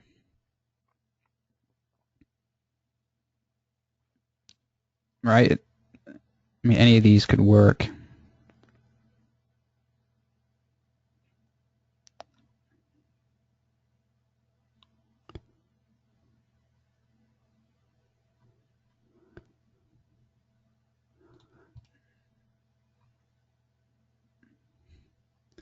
Let's say we wanted to use this picture. Actually, I don't want to use that. Let's use this one here. So I could buy this for $1 if I wanted to and use it. But I'm just going to download the. I'm going to download just the watermarked version because I don't want to buy it right now, obviously. So I'm going to save that to my computer. Go back to Photoshop. So I've got that image there. Again, I'm not. If I was doing this for real, I would just buy that picture for $1. And it's obviously small, so we're going to scale it up. We'd have the large version in real life. And let's just say we want to make that as our second ad and just see which one converted better, right? And obviously the real version wouldn't have these watermarks here. So we've got two different ads we want to test, right? So I'm going to put them in different layer groups in Photoshop. So we've got this ad here, and then we've got this ad here. All right, let's just say we want to test two. So let's go ahead and save these as images. Get rid of that.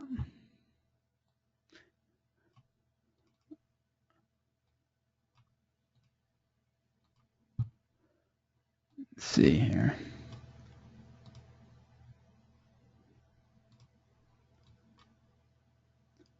Bear with me, I'm just trying to make sure that everything is where it needs to be here on my computer.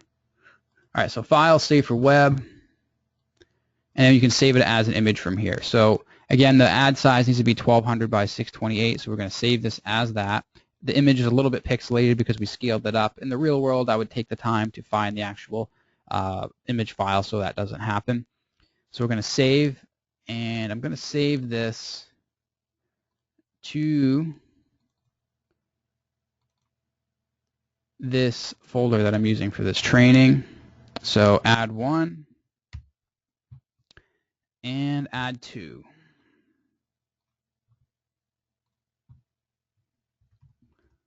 So let's go to that folder. So basically I've just got two images now. So I've got an image I just created there, add 1, add to. They're just images. So now I can upload these into our Facebook Ads Manager. So let's go back to the Power Editor. And by the way, I can create a whole separate training on creating Facebook ads because there's so much behind it, and I could probably do that in the future as a separate training. But I want to show you the targeting aspects of this. So now we can upload an image here. We go back to our Facebook ad creator. We can select image, and I'm going to upload an image here. So I've got add 1. So now that is uploaded. Now we can confirm that we want to add it.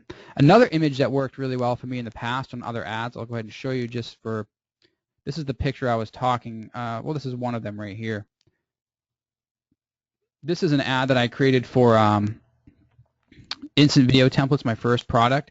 I think I showed this to my existing subscribers. You can see I kind of have me sitting at a table in Mexico on the beach, and I had a table there, and I could kind of position the product as if it was sitting on the table. That one seemed to work pretty well. But for this, we're just going to use this one that we just made. So now we've got an ad here. Hey, are your videos not converting? I just made a new video revealing 3 bolt-on video hacks that will pump up your sales videos and increase response almost instantly. Click here to watch now, or click below to watch now. I could change that. Let's see here. Click below to watch now, or click my cat's head to watch now. Again, going back to just being a little bit of silly with it and telling them to click my cat's head. So it kind of draws their attention and just is a little bit different, because most people will say just click here now, right? I'm saying click my cat's head, and that will grab their attention. So they know to click the image. We've got the headline here, what they're getting, the free video, 3 bolt-on video hacks, and then basically a summary of what it is. It's coming from my Video Revolver Facebook page. So we're good to go there. Now you can also add a call to action button on this if you want to. You can experiment with that and see which works better. I sometimes do, sometimes don't. I'm going to go ahead and leave it off. Actually, I don't even know how to turn it off now that we've turned it on. Let's just go ahead and just use the download button. How's that? So it's the call to action button is basically a little button here that appears in the lower right of your ad. Tracking. Now you can do tracking if you want to. I'm not going to cover it today. Again, we can do this on a separate training because it's a whole other topic.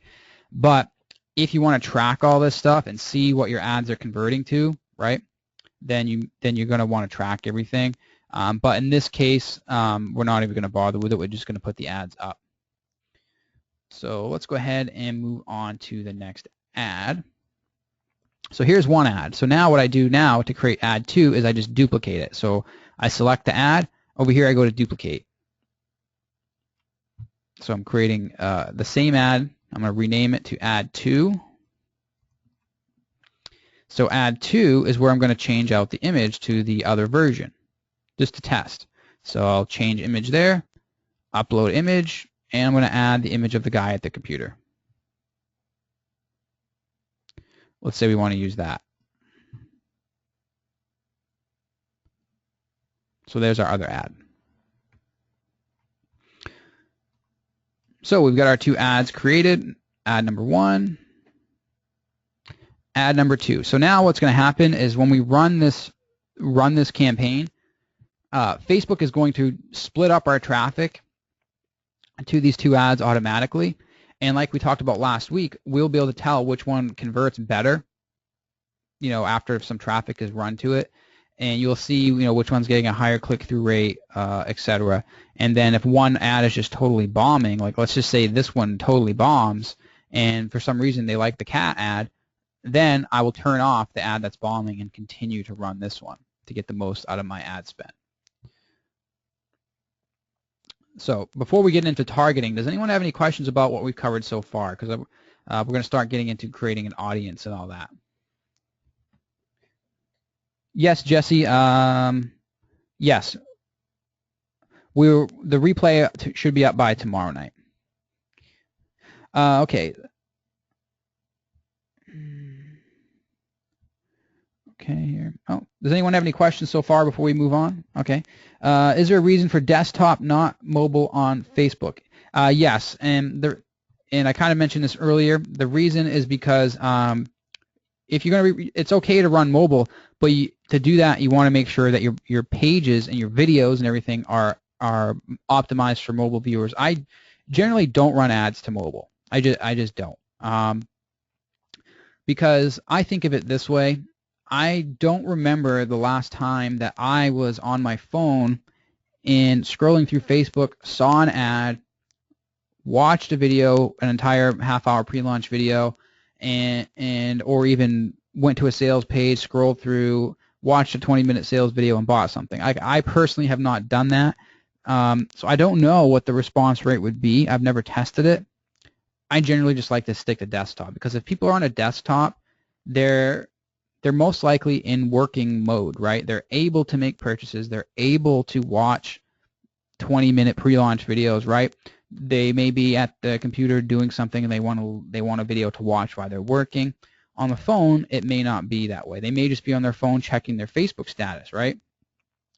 And they may click your ad and then have to continue what they're doing. They could be at a stoplight, right, in their car, browsing Facebook, which would be a bad thing to do. But if they click on your ad, they may put the phone down and never come back to it. You know, that's just my thinking anyways.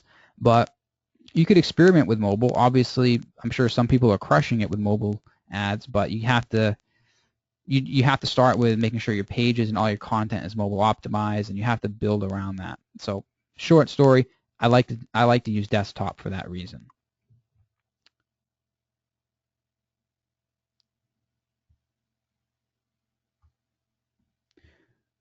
Okay, so I'm going to move on with audience creation now. So this is a whole another topic, and hopefully we can kind of cover it as a whole today. And if for some reason we can't, then we can always continue on with it next week. But so what we want to do is we want to start creating our audience. So we go to our ad set, and let's pretend again we don't have any subscribers yet. So let's click Edit Audience. So now we haven't we haven't set any audience parameters here at all. So obviously our potential reach is 113 million people. So we're going to start narrowing that down. So I also want to say that your goal should not be to get a huge number here, because the bigger your number is, the more likely that your targeting is more broader than it should be, right? So it's always better to have a smaller audience of highly targeted people than it is to have a huge audience of 1 million people who aren't really targeted to what you're looking for. Now, it's been a while since I've done this, and I have not done it since Facebook has changed this format here. Again, because I leverage my existing list. I create custom audiences from it. I create lookalike audiences from it. So you're seeing this in real time as if I was figuring it out from scratch, because they have changed a lot of things. So let's go ahead and name this something. So let's name this. Let's say we wanted to target people. Well, first we have to back up a little bit. So let's say that our product is a video marketing product, right? It's teaching them 3 bolt-on video hacks, right? The people who are going to be opting into that are people who are interested in video marketing, right? People who are interested in internet marketing, people who are interested in, if you will, quote unquote, and I hate this word, is make money online niche, right? Those are the type of people that we're going to be targeting. People who are interested in internet marketing, people who are specifically interested in video marketing, if we can narrow it down even more. So we want to target those types of people. So we don't want to target people who are interested in learning about building apps, right? We don't, even though they may be interested in our product, we can experiment with other niches later, but now we want to start with the people we know who are interested. So we can start making a list of other, what I do is I make a list of other fan pages or other public figures or big figures in my niche that where my ideal customers may already be hanging out. So let's make a list here. So who would be interested in a product on video marketing? Well, maybe fans of Frank Kern, maybe fans of James Wedmore, who's a YouTube marketer. Maybe fans of video marketing in general. Maybe fans of, let's see, let's come up with a few different keywords, if we will. So what's another one? Maybe Andy Jenkins or Video Boss. Ray the Video Guy, yeah, that's one. Maybe, and some of these keywords may not be in the system because they may not have enough likes, but we're going to put them here just to start out. Todd Gross, maybe Video Maker Effects. Maybe Explaindio has a fan page. I don't know. Let's see here. Let's just start with that for now. Start with that. But basically what you want to do is you want to create a list. You want to do some research on Facebook of other pages that are already out there that where your target audience may be hanging out, right? So I know that fans of Frank Kern will most likely be interested in a product on how to get conversions from their videos, right? Most of his fans are people in my niche. And James Wedmore is a YouTube marketer, so I'm sure his people would be interested. Another one is Amy Porterfield. I've had good results with her audience before. And also Get 10,000 Fans was another one I've used. So let's go ahead and just call this, let's call this Video Script Genius Pre-Order. Let's call it Frank Kern and others.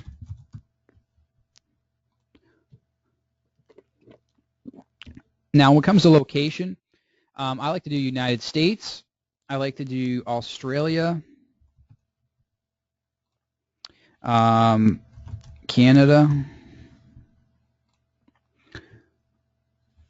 United Kingdom,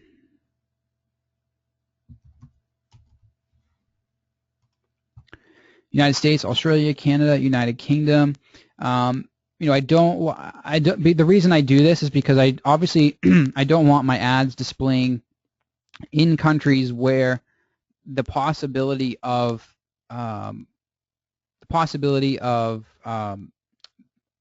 quote unquote bad traffic could, you know, be seeing my ads. So I like to, and most of my customers, and again, it comes down to knowing your customers.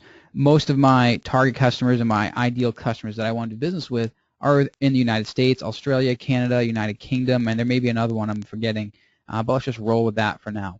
Now, age. This is another important thing. Now, this goes back to a couple of weeks ago when we were talking about knowing your customer avatar, creating your customer avatar, knowing your audience, right? So right now, the age is set to 18 to 65 plus. Right, so I know right now that people in the age of 18 to probably 30, 32, or 35 probably have less or are willing to spend less money on a product like this. I just know that from personal experience. So what I'm going to do right now is I'm going to just bump that up. And I could also create different ads based on age ranges and test if I wanted to. But let's just say we want to target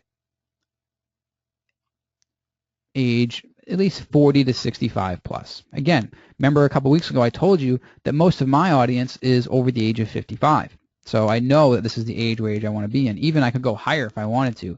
But let's just say 40 to 65 plus. We'll go ahead and stick to men and women. It doesn't matter to me there. But we can go to more demographics if we wanted to. We could, if we for some reason wanted to target people who were single, we could target people who were single, right? If we wanted to target people in certain industries, we could do that. If we wanted to target people based on their net worth or their income, we could do that here. Whether they own a home or not, ethnic affinity, generation, parents, a whole bunch of things here. Now, I'm going to be honest with you. I have not used this too much but it appears extremely powerful if you needed to narrow down that far. Like, for example, if you're creating a relationship product, people who were single, and you want to target people who are single, then there you go. Target people who have a relationship status of single. Or let's say you want to target married couples. Well, you could target people who are married, right? Excuse me. So you can do that to narrow down your audience a little bit more. So far, just by entering the locations here, United States, Australia, Canada, United Kingdom, I've already narrowed this down to 74 million people, which is obviously still too high, but we can narrow it down more here if we want to. But let's just try it to see what happens. Let's say we want to target people who were relationship status single. Okay, so now we're down to 7.4 million people. So we could, narrow down by that if we wanted to. Well, let's say we want to target people who are getting ready to get married, who are engaged. Let's say we wanted to target, let's say we're a wedding planner, and we want to target brides-to-be. Then we could go over here and target engaged individuals, right? And obviously go to women. Now, 420,000 women between the ages of 40 to 65 are engaged, and we may want to turn that down to, a younger age, maybe 24 to 35. In that case, that gets us to 1.3. You can see the number is much higher. Again, it all depends on what you want to target, but for me, I'm just going to go 40 to 65 plus.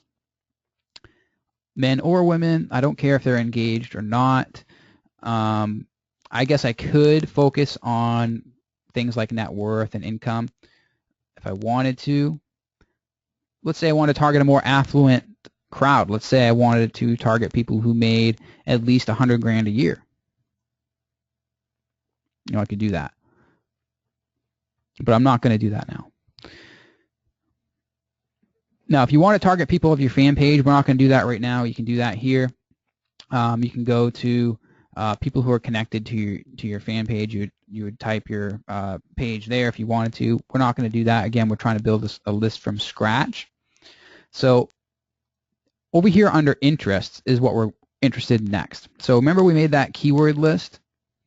Frank Kern, James Wedmore, video marketing, Andy Jenkins, Ray the Video Guy, Todd Gross, Video Maker Effects, Explaindio, et cetera, et cetera, et cetera, right?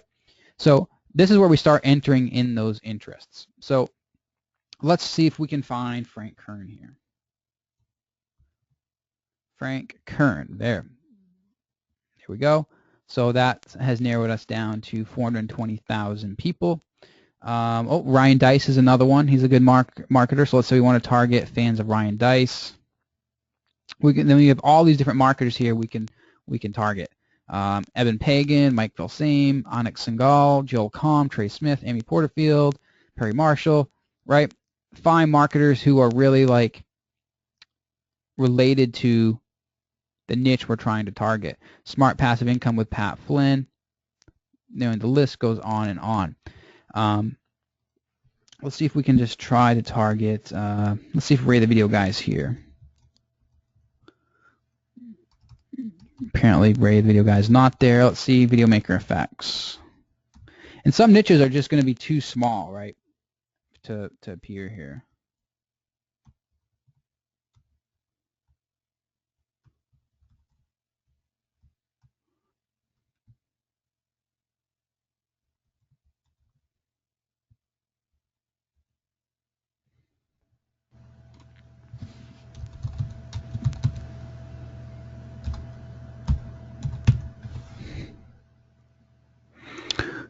Yeah, it doesn't look like James Wedmore is on there either.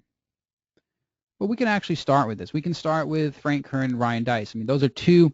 I know I've run ads to both of these lists before, or both of these audiences before.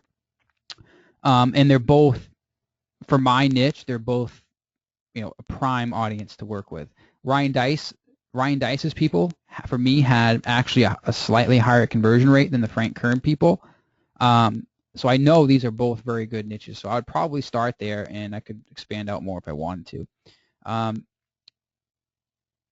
We could also go down to behaviors, like things that these people have done recently. If we wanted to target people who recently bought a motorcycle, recently bought a car, that type of thing. We could do that here. Now, you may be wondering how Facebook knows this stuff. Like, how does Facebook know that someone is getting ready to buy a car? Or how do they know if someone is has just bought a car? Or how does Facebook know these things, right? Obviously, Facebook knows your relationship status. They know, they know that stuff, your income, right? How do they know this, the behavior side of things? Well, Facebook, and I don't know exactly how this works, but Facebook gets its data from other data collection parties, I guess you could say. So if you go to a website and you fill out a form, let's say to find more info about a car, more info on car insurance, or whatever, then your name may be added to a specific list of people who are getting ready to buy a car from this other site. And since if Facebook works with them and pulls data from them, then that's how they tie it to your Facebook account, right? So that's how they get that data. Is there any questions about this stuff before we move on?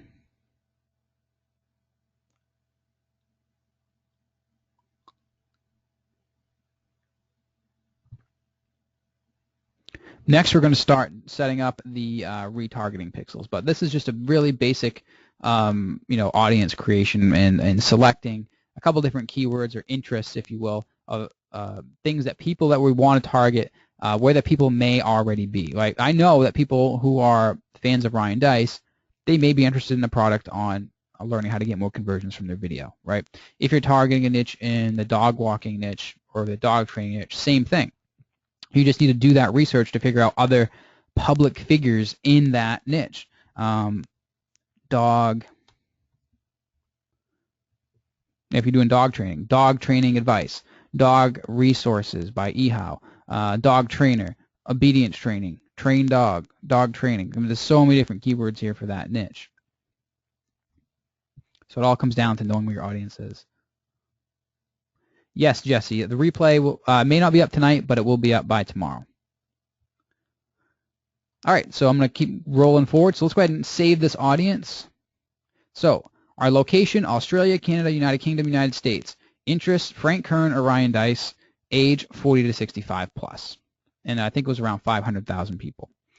And again, we could continue to narrow down even further, but for this demonstration, let's just leave it at that. So we have our ads created, okay?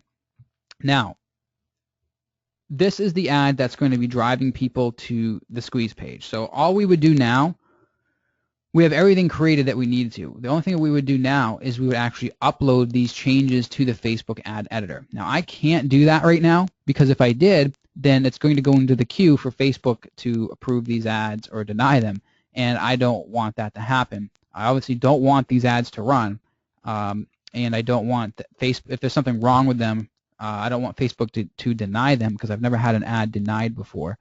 I just don't want them I don't want them to actually get submitted, so I'm not going to do that right now. But if I did, if I was ready, I would click upload changes. And what that's going to do is it's going to take everything we just created and upload it to our Facebook ad panel. So let me open that up and show you what it would look like. Facebook.com/ads/manage.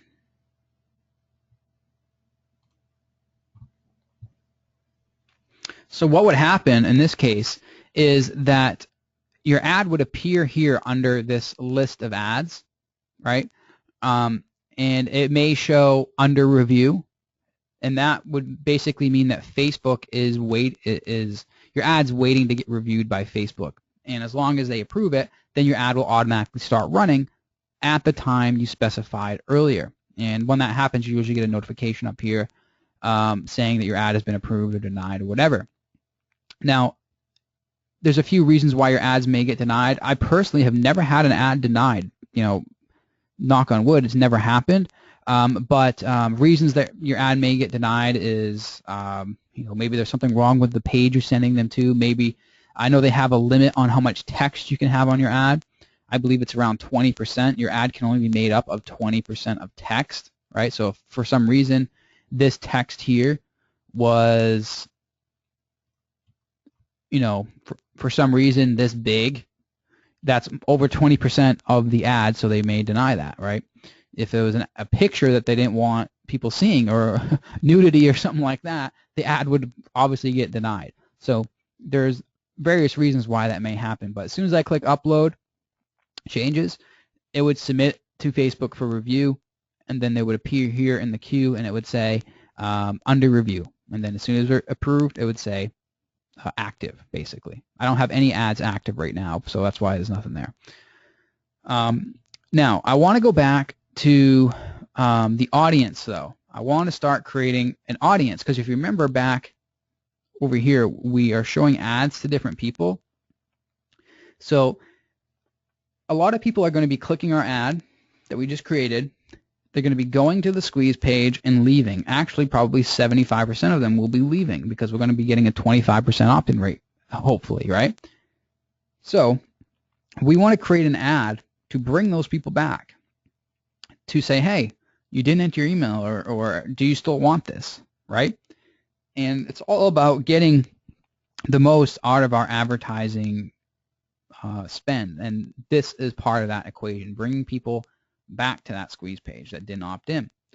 And again, we want to create custom audiences for people based on the pages they visited as well. So the first thing I want to do is I want to start creating ads for this.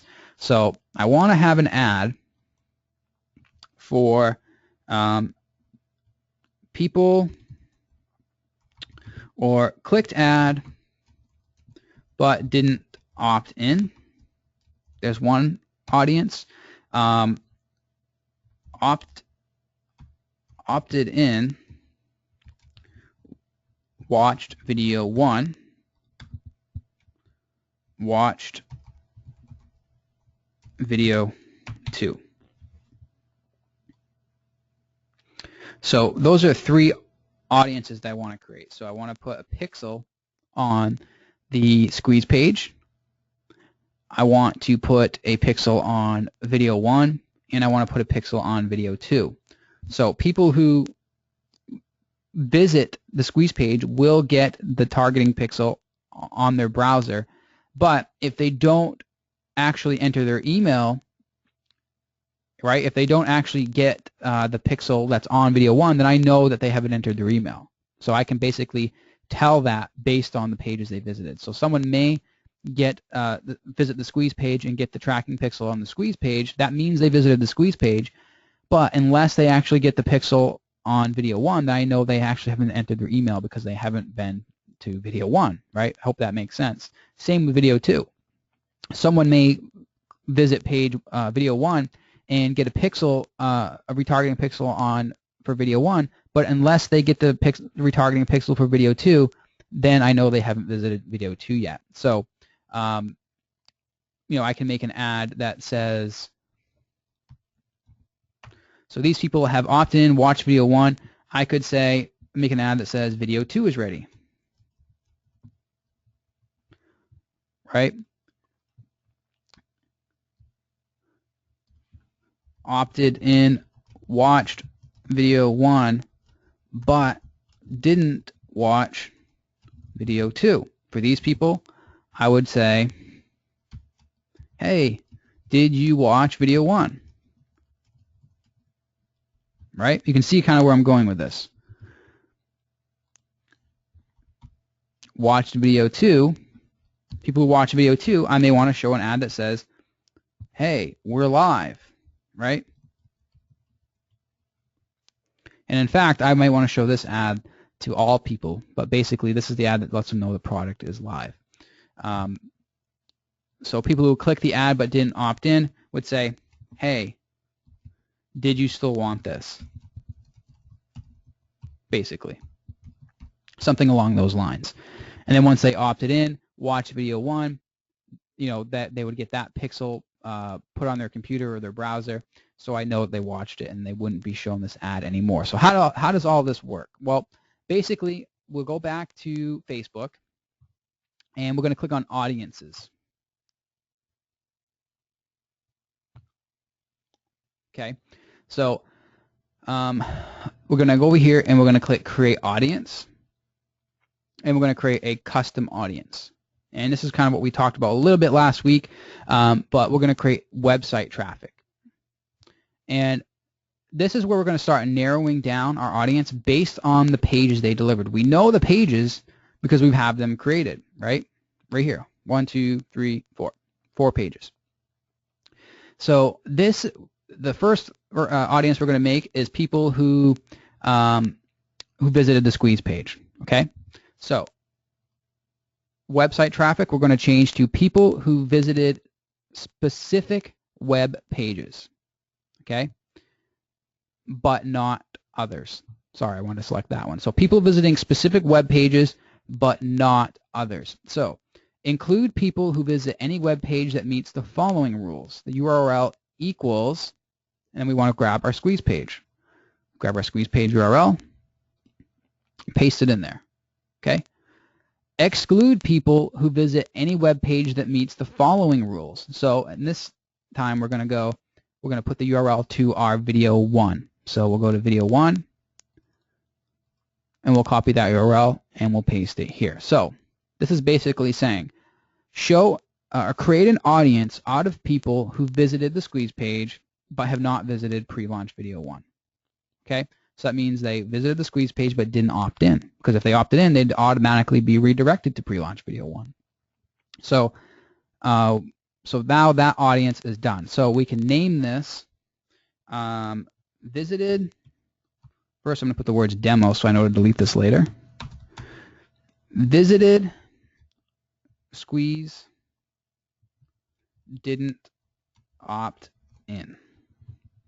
Okay? Now we can create that audience.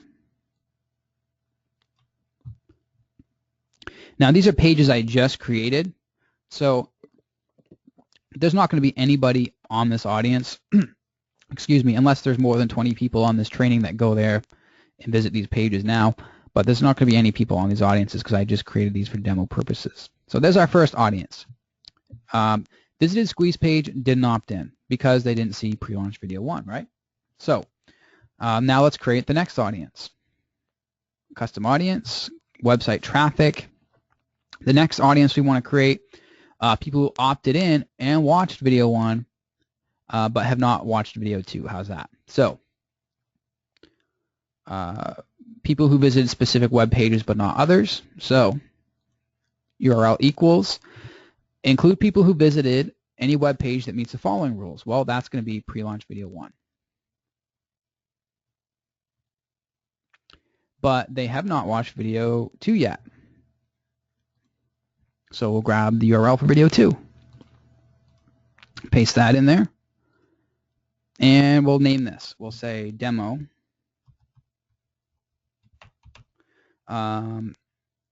Watched video 1, not video 2. Create audience.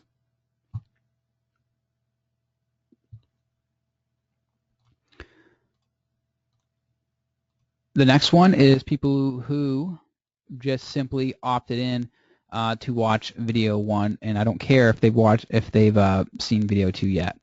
So let's do that. Create audience, custom audience, website traffic. Anyone who visited a specific web page, the URL equals, and video 1.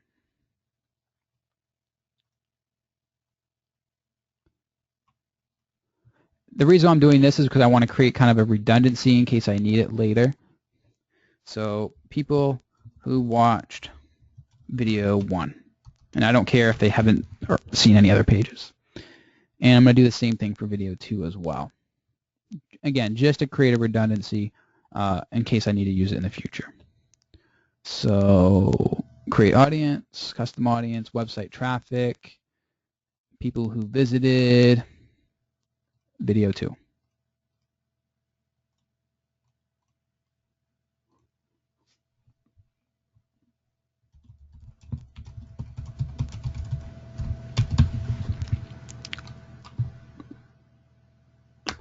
And also now I want to create an audience for people who visited the sales page. So let's go do that. So let's create another audience, website traffic, people who visited specific pages, but not others. Now, we can also go further with this. So let's say we want to target people who visited the pre-launch pages, but for some reason have not visited the sales page. So we can do that here. So these people have watched any of the pre-launch videos, but for some reason there was a connection loss somewhere where they stopped watching the pre-launch videos, or they stopped reading our emails, and therefore they have not seen the sales page. So we want a way to follow up with them as well. So include people who visited any of the pre-launch pages, and we can go on all day with creating all these different rules if we wanted to, right? But we're just going to keep it as simple as we can. So here's the sales page. Exclude people who visited the sales page. So this is saying create an audience out of the people who have visited the pre-launch page but have not visited the sales page. So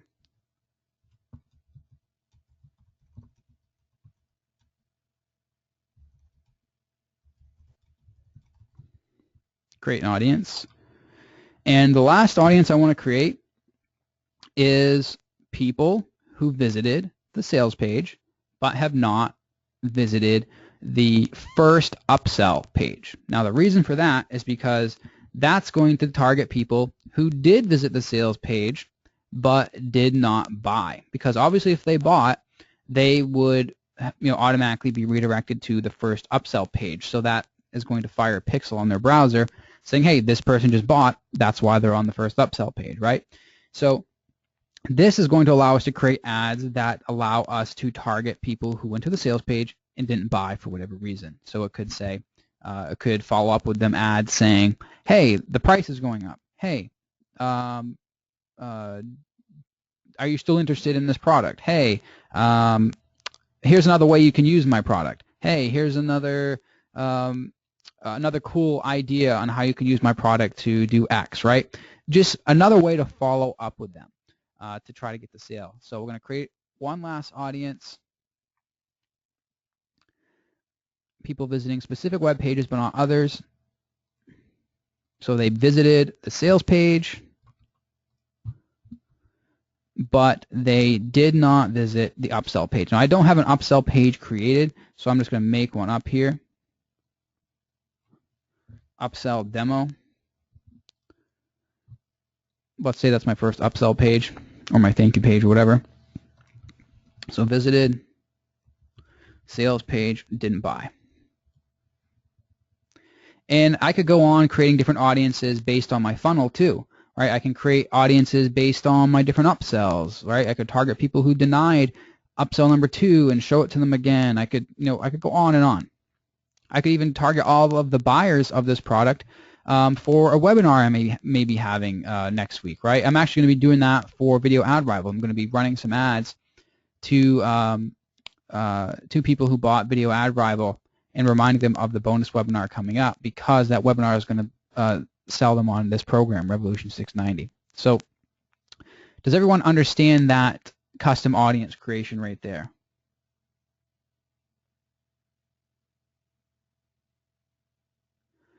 Jimmy says he does not understand people who watch video 1 and video 2. Can you explain that? Well, there's 2 pre-launch videos. So pre-launch video 1 is released. We set this date a few minutes ago or earlier in this training, where we said that pre-launch video 2 is going to go live, or pre-launch video 1, sorry, is going to go live on April 3rd. Pre-launch video 2 is not going to go live until April, I think we said 7th. So, so between that time frame, there may be a disconnect somewhere, right? They may watch video 1. We want to track that they've watched video 1, but we also want to track if they've watched video 2 or not, because not everyone who watched video 1 is going to come back and watch video 2. That's just the way it's going to happen. I mean, and you want to try to save as many of those people as you can. You want to bring as many of those people back as you can, and make sure that they watch video 2, because those videos are there to sell them on the product. So that's why we created the 2 different audiences. So, oh yeah, I can show you where to put the pixel. Tony, just a sec. When you set the rule, so I'm not quite understand. Okay, I'll go back to that. So which one? Tell me which one you want me to go to. The third and fourth ad. So 1, 2, 3. This one right here. Okay, so yeah, I just created those just as a redundancy. I probably won't need them because I have other rules here. Like I have this one right here. They watched the pre-launch videos, but they didn't visit the sales page. Like these are just to track the individual videos if I want to. Like they're just kind of there for a redundancy. So I probably won't use them, but those two are there just for redundancy. So does that answer your question?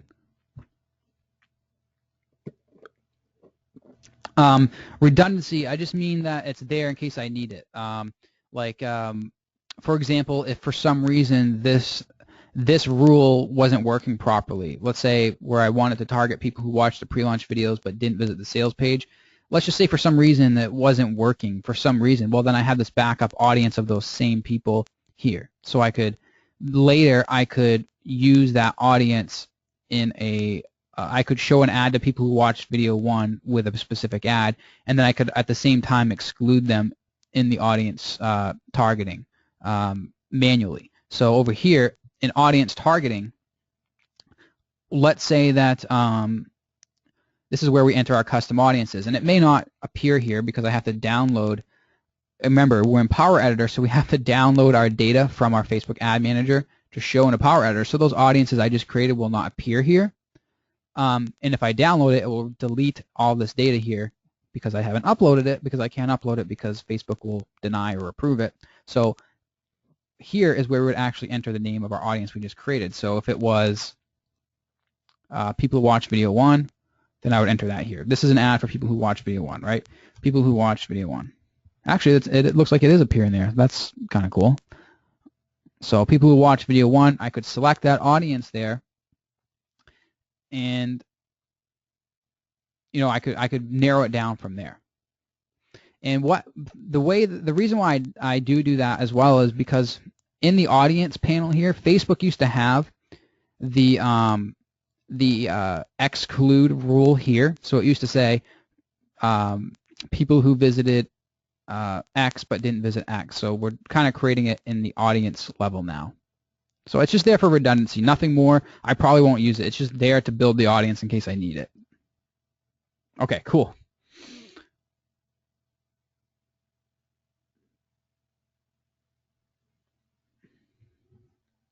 I'm just set up as my own name.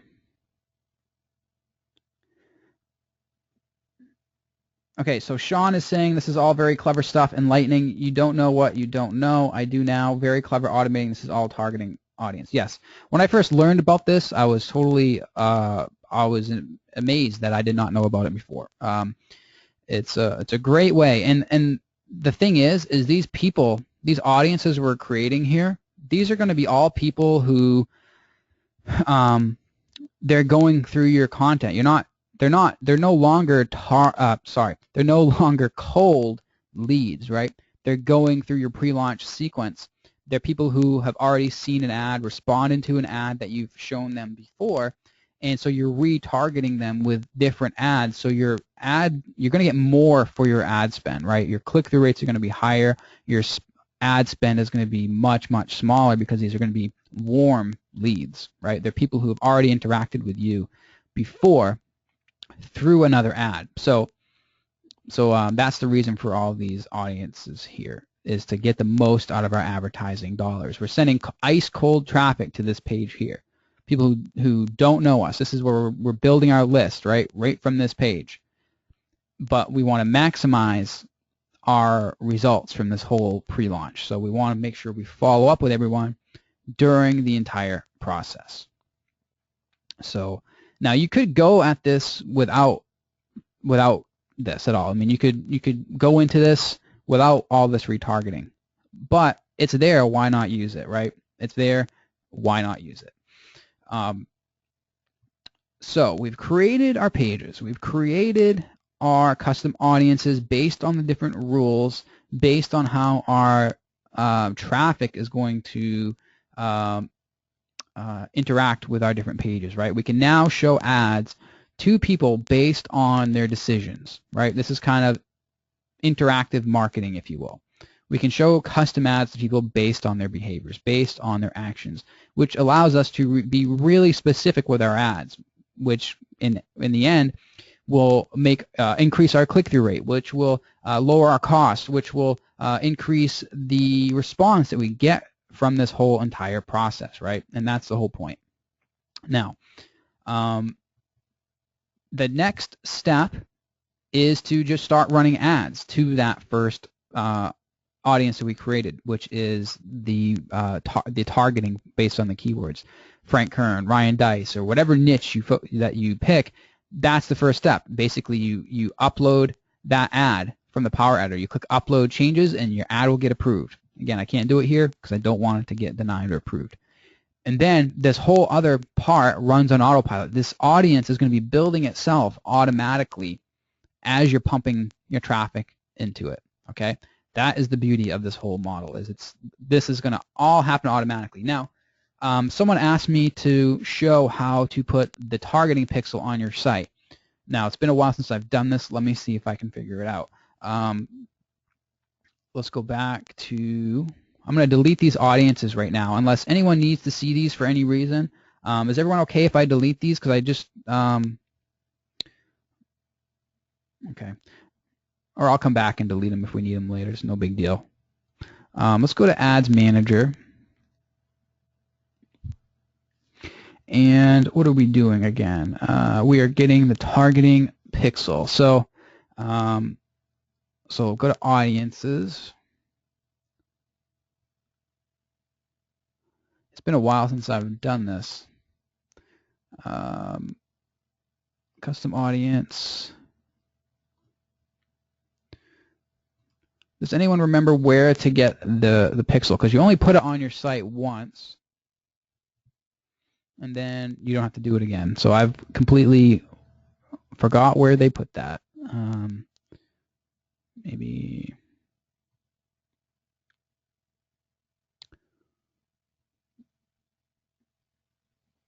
Power Editor. No, it's not there.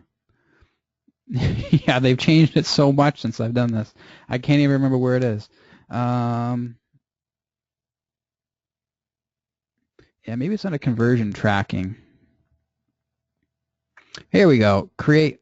Is this it? No, that's not it.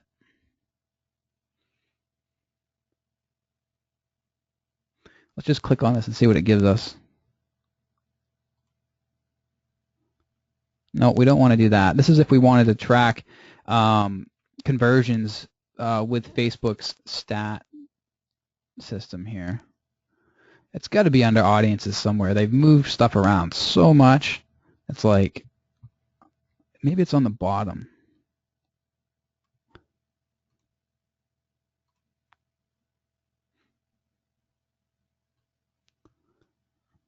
It's probably staring me right in the face. Well, maybe they're not showing it to me because I've already done it. I don't know. Lookalike audience.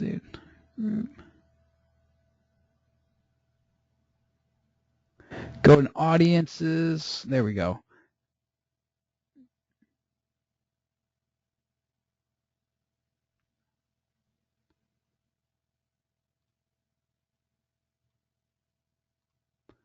There we go.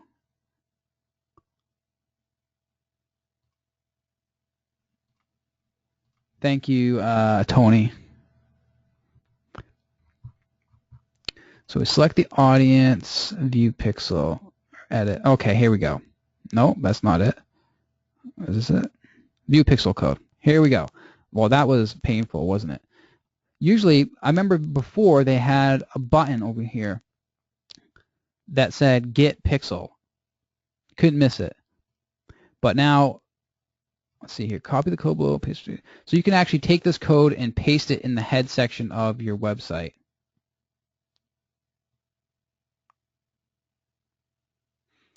Yeah, so Jimmy, so this is what you do apparently.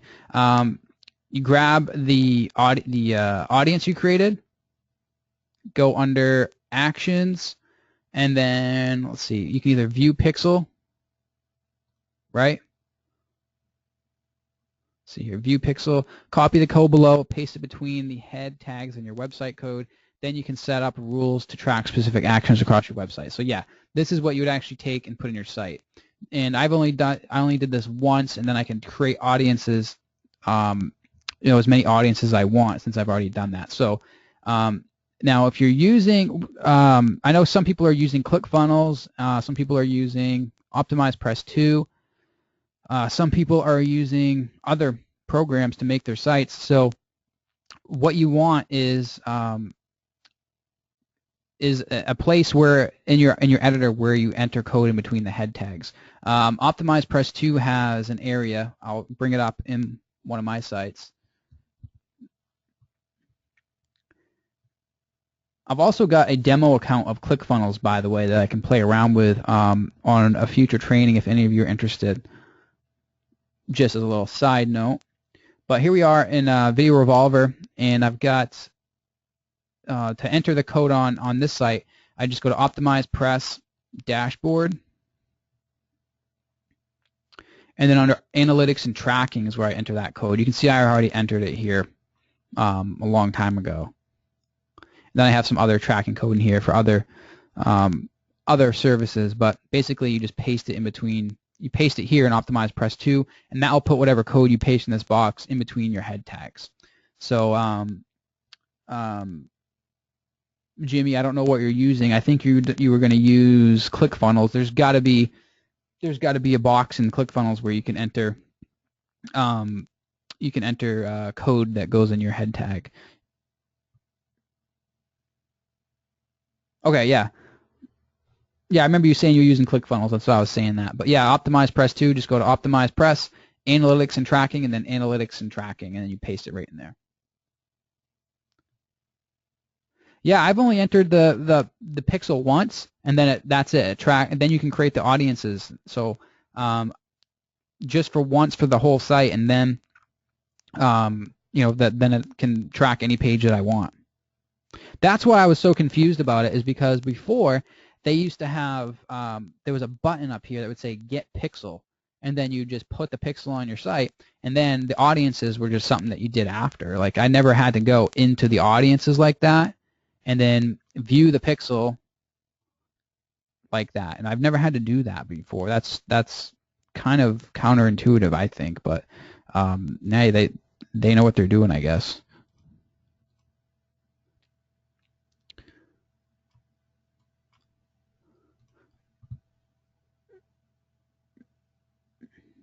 Jimmy says, it seems like we have many name in Facebook audience. Can we choose any name to get pixel code? Yeah, that's what I was just looking at. I was seeing if they were the same code. It looks like it is. So you've got, let's see here, 2.4. And again, they've changed things so much.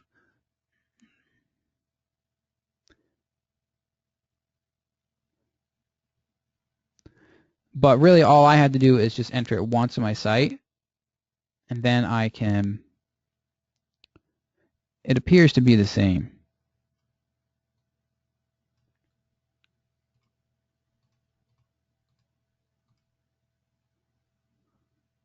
Yeah, it appears to be the same code. So you just enter that on your site once, because obviously you're not going to be entering code on your site every time you create an audience, right? You only have to do that once, and then for that entire domain name, basically, you can then now target any page on that site.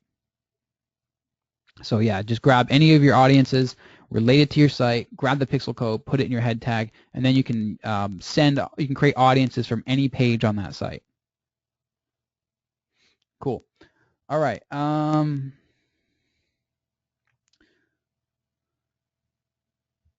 Let's see here. Now we could now we can basically create the ads for these different audiences, right? We have this is where it kind of gets a little fun, right? We can create an ad. Let's say we want to create an ad for people who visited the squeeze page but didn't opt in. We could use an image here to grab their attention again.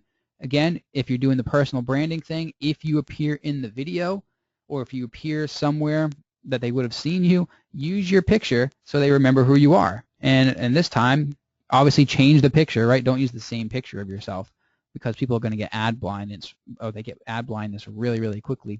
But let's say we wanted to target people who visited the squeeze page but didn't opt in. And then I could say something like, hey, did you still want this? Want the free video hacks, right? Now, obviously, I would get more creative with it and take more time creating this ad if I was doing this for real, but I'm just trying to prove a point here. You'd create an ad saying something like that. Hey, did you still want the free video hacks? Hey, did you still want this free video? I noticed you visited the page but didn't opt in, right? Or you didn't enter your email, right? You clicked the ad, but you didn't enter your email. You could be specific like that. But the whole thing is you want to call them out and say, hey, did you still want this? Or, hey, you dropped this. Be creative with it. Hey, you dropped this. Do you want your 3 video hacks? Put an e-cover of your free product here, right? Download now with an arrow to it, right? Something like that to bring them back. Next ad would be watched video 1 but not video 2. So for some reason there was a disconnect there, right? They watched video 1, video 2, they were already emailed that video 2 was live, but they never watched it. So, and for them, you would create an ad that said something like, and I'll get my picture out of there. That ad may say something like, hey, did you watch video 2? And then put maybe like a screenshot from video 2 on this ad, right? And obviously I may not use that font, but hopefully you get the point with that. Arial. Hey, did you watch video 2? And then have like a screenshot, and then maybe I'm pointing to it or something, right? Video 2 is ready, right? In video 2, you're going to learn this. Or did you catch the part in video 2 where I revealed X, right? Something like that to pique their curiosity and remind them to go watch video 2, right? And excuse me, watched pre-launch videos but didn't visit sales page. Once the product was live, we could follow up with people who haven't visited the sales page. And for this ad, it may say, hey, we're live. Hey, Video Maker 2000 is live, right? Right, and then talk about the early bird. Click here to grab it for $10 off for the next 24 hours, right? Something to get them to visit the sales page, right? And then the same, you may even show the similar ad to people in general, just telling them that the product is live, right? Visited sales page but didn't buy. These are people who visited the sales page for whatever reason, they didn't buy. So for these people, you may want to create some type of scarcity. Hey, the price is rising for Video Maker 2000. Hey, the price is going up in 12 hours, right? Something to get them to take action. So does that all make sense as far as creating the different ads for these people? Does it, do you understand the purpose of them and the ads that you would create to be displayed to these people?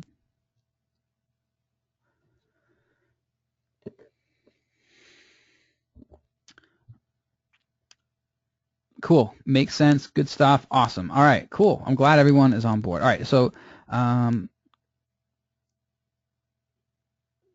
after you create the ad, where you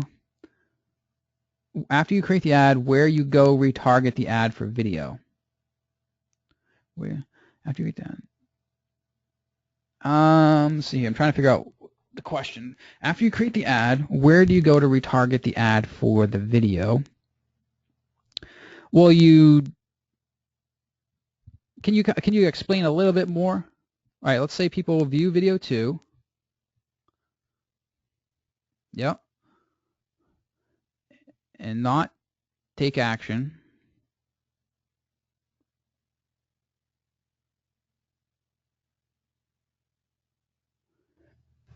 Then we create the sales page ad.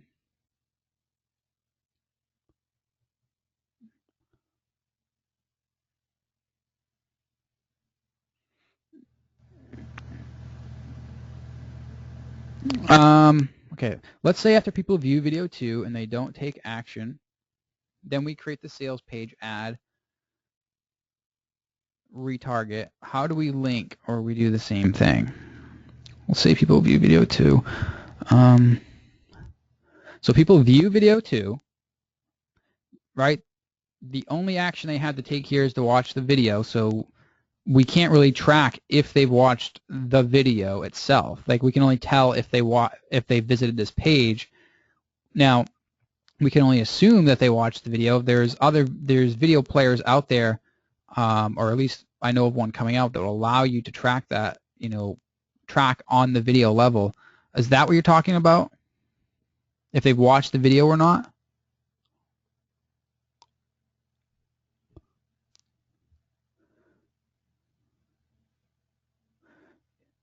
Oh, okay, so they go to the sales page, but they don't buy.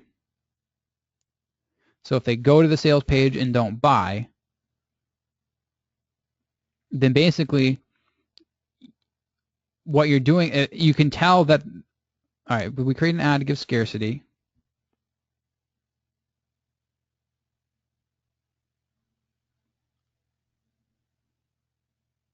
Well, basically what happens is let's say they go to the sales page and they don't buy, right? So if they didn't buy, then obviously they would never have seen your first upsell page, which is what they're immediately redirected to. And even in your shopping cart, you can set up retargeting in there as well. So you can separate them that way, right? So if they don't buy, then they never get the pixel on the other end. So let's say they have to make it to the upsell page, or they have to make it to the shopping cart thank you page to get that pixel fired, right? So if it never gets fired, then they still stay on this audience. They still stay on the visited sales page audience. If they visit that second piece, if they visit the upsell page or the shopping cart, then they are added to that other group of people who have visited, who have bought. So then you can then split up the ads like that. Like, you can show ads to the people who visited the sales page but didn't visit those other pages, right? So that means they didn't buy. How do we set those pixels fired? That's all automatic. That's all automated.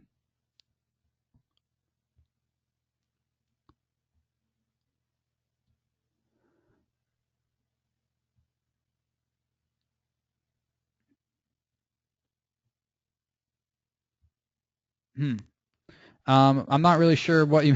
Let's see. But when you create another retarget ad, okay. What you want me to turn your mic on so it'll be easier?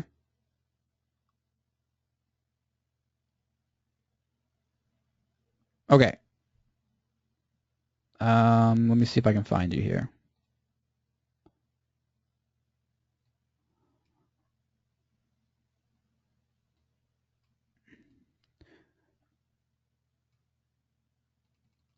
Okay. All right, so I'm going to turn you on now. Are you there? Are you there? Yeah, I'm here. Can you hear me? Yep. Yeah, the only one section that I'm a little bit confused is when you go to the Photoshop and you created that pixel where, yeah, for example, like this one. Hey, video makers 2000 is live. So let's say the purpose you doing that is you want to let the people know after video 2 they go to after video 2 and you want to let them know it's going live, right, for the sale page. Right. So Yep. the part I'm confused is how you link this particular image, this pixel right here, to the other page, because it seemed like you do like 3 to 4 different ads, and to this section right here, I'm not quite sure like how do you link that. Like, how do I link this to the ad? Yeah, do you have to create an ad again, the same thing? Oh, okay. Yes, I see what you're saying now. Yeah. So what you would do is you would go back into the ad maker here, into the Power Editor, and then you'd basically create. I'd probably just create a new campaign, and then just do the process we did earlier, and then under Edit Audience, then you wouldn't need to select any of this stuff here. Okay. Right. leave the age at what it is by default. Like, don't select any of this other stuff here. Just enter your audience here. So people, what do we call that other audience? So let's say we want to target people who visited the sales page but didn't buy. So the audience name is visited sales page didn't buy. So we enter that here. So come on, visited sales page didn't buy. There's the audience we just created, and there's no one in it now because it's, I just created it. So now this ad is only going to show to those people. So we click save, and then for the ad image, we go to we would actually upload that image that said, hey, did you still want to buy, or hey, it's live, you know what I mean, whatever you wanted to say to them. Yeah, got it. Okay, now I fully got it. Okay. Oh, okay, cool. Thank you so much. Yeah, you're welcome. Okay. I'm trying to figure out how to make you turn you off here. Just a second. Okay. Hello, everyone. Where is it? Hey, for some reason I can't see your name. Oh, it's because you're under staff. Okay. All right.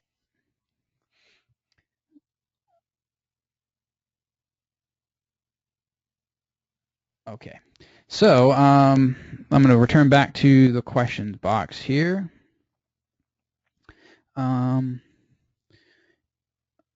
Okay. Sean is saying, hey Peter, at the start you set up a timeline. So if they haven't watched video 1, aren't those users now lagging behind, or doesn't it matter that everyone is now on a different timeline? And then you said that I think you answered this via Jimmy's questions. So Peter, at the start you set up a timeline. So if they haven't watched video 1, aren't those users now lagging behind? Yeah, exactly. So if they haven't watched video 1, then you'd be showing those people ads to reminding them to go watch video 1. So in this case, our audience would be our audience. Where is the audience? It's on the ad set level. So our audience there would be people, like you wouldn't select any of this other stuff because you don't need to narrow them down because you know they're people who visited your page. So in this case, it would be opted in. What do we call that audience? Visited squeeze page didn't opt in. Okay, so demo visited squeeze page didn't opt in. Oh, sorry, didn't watch video 1. Sorry, demo. Let's see, visited squeeze page didn't opt in. So that means they didn't watch video 1. That was correct. So now we can show ads to them saying, hey, did you still want this, basically? Did you still want this? Hope that answered your question. Right, yeah, now we have separate audience lists which you can send different messages. Exactly. So the whole point is that creating these audiences to be able to split people up and show them different messages based on the actions they have or have not taken. So it's kind of like a customized marketing experience, right? So that means we have to create at least 10 different ads. Right, yeah, so for every audience, you would want a different ad. Exactly. And yeah, and always use like a different image because people will they will get that ad blindness, basically. Sorry, I'm trying to fix Jimmy there. There we go. Oh, I think I just kicked Jimmy off. Jimmy, if I kicked you off, I am sorry. I did not mean to do that. I was trying to make you an attendee again. So you can. I think I just kicked Jimmy off. Sorry about that. Okay, so Tony says, okay. All right, thanks, Tony. All right, Jimmy, I see you're back. Sorry, I kicked you off. I did not mean to do that. I was trying to remove you from the staff panel, and I think I didn't know it was going to delete you from the entire training. Sorry about that. Okay. So does anyone else have any questions about this stuff at all? Basically, it's it's going to allow us to build that list. I mean, if you don't have a list, which just is, a lot of us won't. I didn't have it when I started. This stuff wasn't available to me when I started doing this in 2010. Actually, I don't even think it started picking up, getting to this level until 2011, 12, maybe somewhere around there. So, I mean, if I had this today, I mean, I probably would have got results a lot quicker because, I mean, the targeting is just insane. I would start off setting yourself a small budget and then test. Like, start off small, especially as you're building your pre-launch, the ad for your pre-launch page and getting people to your squeeze page. Start small, maybe spend, a little bit of money, depending on how much it's going to cost you per click. But, excuse me, maybe you can spend like, test in $20 increments or $50 increments, and just keep tweaking that squeeze page until you get that opt-in rate, at least 25, 30%. Even strive for higher if you can, and just keep testing until you get the squeeze page, the headline right, and then obviously set up those custom audiences like we just did, and then those are going to be being built automatically anyways, right? So you don't even have to worry about it. Then you can create the ads later to target them. So you don't even have to worry about creating the ads right now. Just create the audiences, and then you can show the ads. You can create the ads later.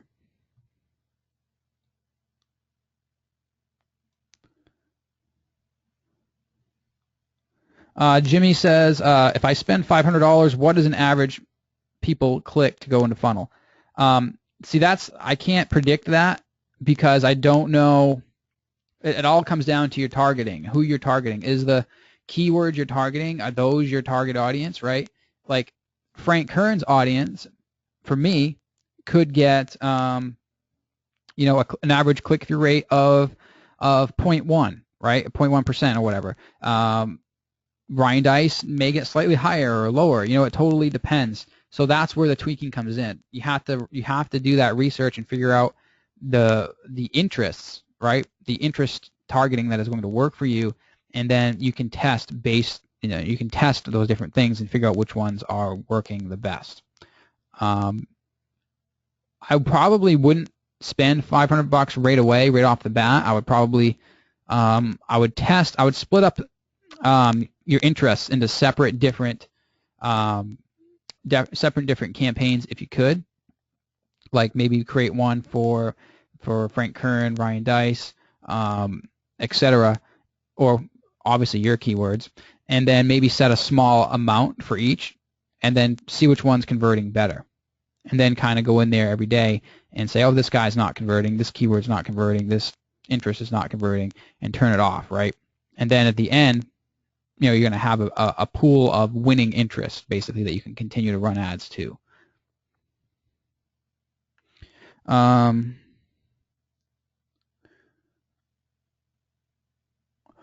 How long should we wait between testing or switching out ads? Well, I would wait at least, like say, I usually turn my ads on at night, and then I'll check it in the morning, and I would say at least a half a day to a day, because sometimes some ads look like they're going to fail, and that they just need more traffic put onto them. So I would say at least a half a day to a day, and you'll be able to tell right away which one is falling on its face, and you can turn it off. You won't need to test the different retargeting ads as much, because again, these are going to be people who have done specific things. They already know you. So for those, just create a very straight up ad, like, hey, did you still want this? I mean, that you don't need to, there's really nothing else to test there, right? You know exactly the message you want to convey to them. The main thing that you want to test are the ads that you're showing to cold traffic, the people who have not interacted with you yet, the people who you're trying to get to click your squeeze page. I recommend, or I typically like to start with just 2 ads. Some people like to test more. I just think it's overwhelming for me to do that, so I like to just split test 2 and then improve. Once I find one winner, how can I take that one winner and improve it, right? So that's what I do. And yeah, typically a half a day to a day.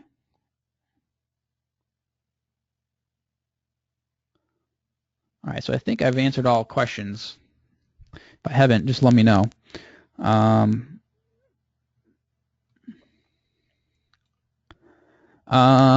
Jimmy says, normally what is the percentage of people who buy the front end and buy the upsell number 2?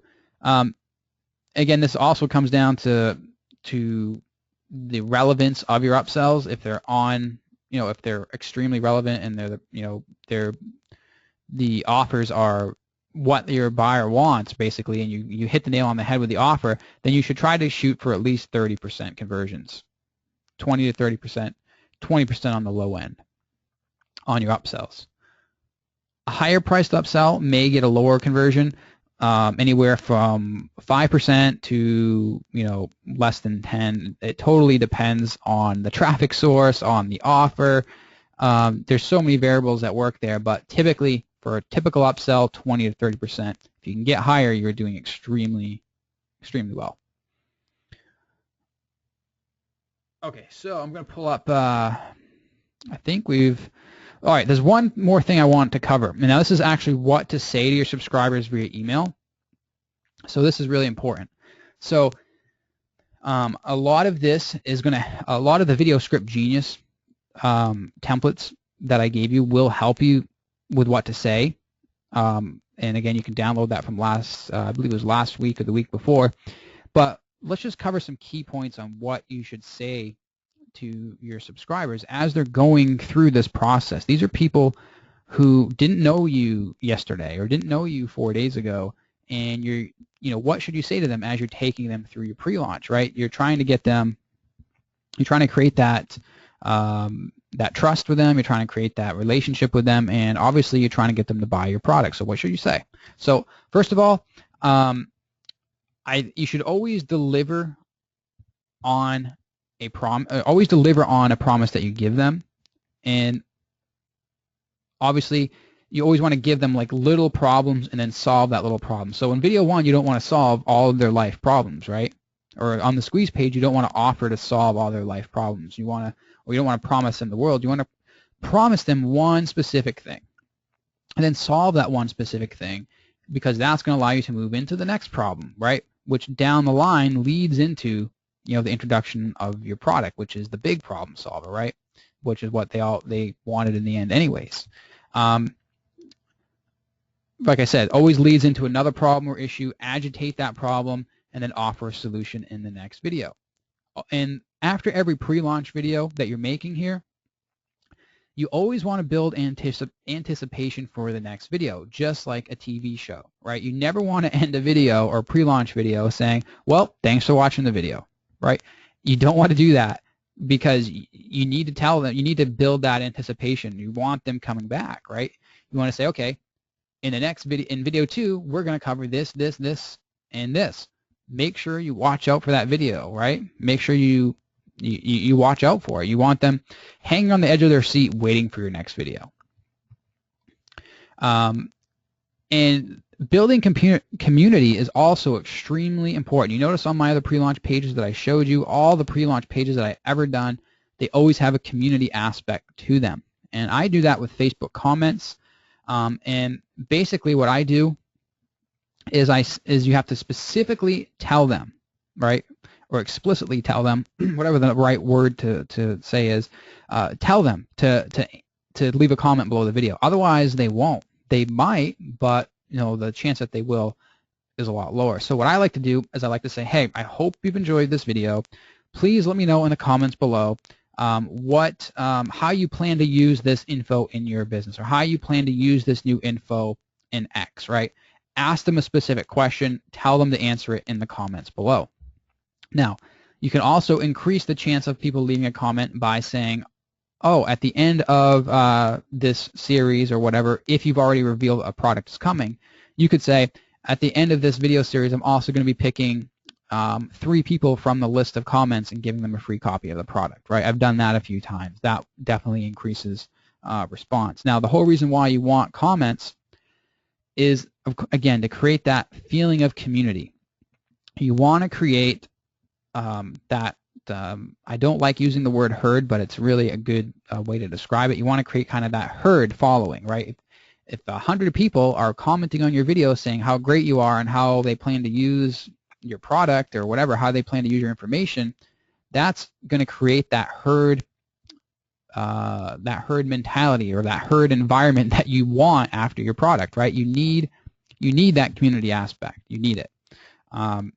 So I like to build that. I like to create it. I like to cultivate it, engineer it by telling people to answer a specific question, giving them reasons, giving them incentives to do that. Because if some random person comes to your video and they say, wow, this video has even 10 comments on it, well, this video must be important. 10 people are leaving comments, right? Now, and you can also use that community that you're building, right? You're building that community may be built because you're engineering it, but that doesn't mean you can't use that community as social proof for the rest of your marketing, right?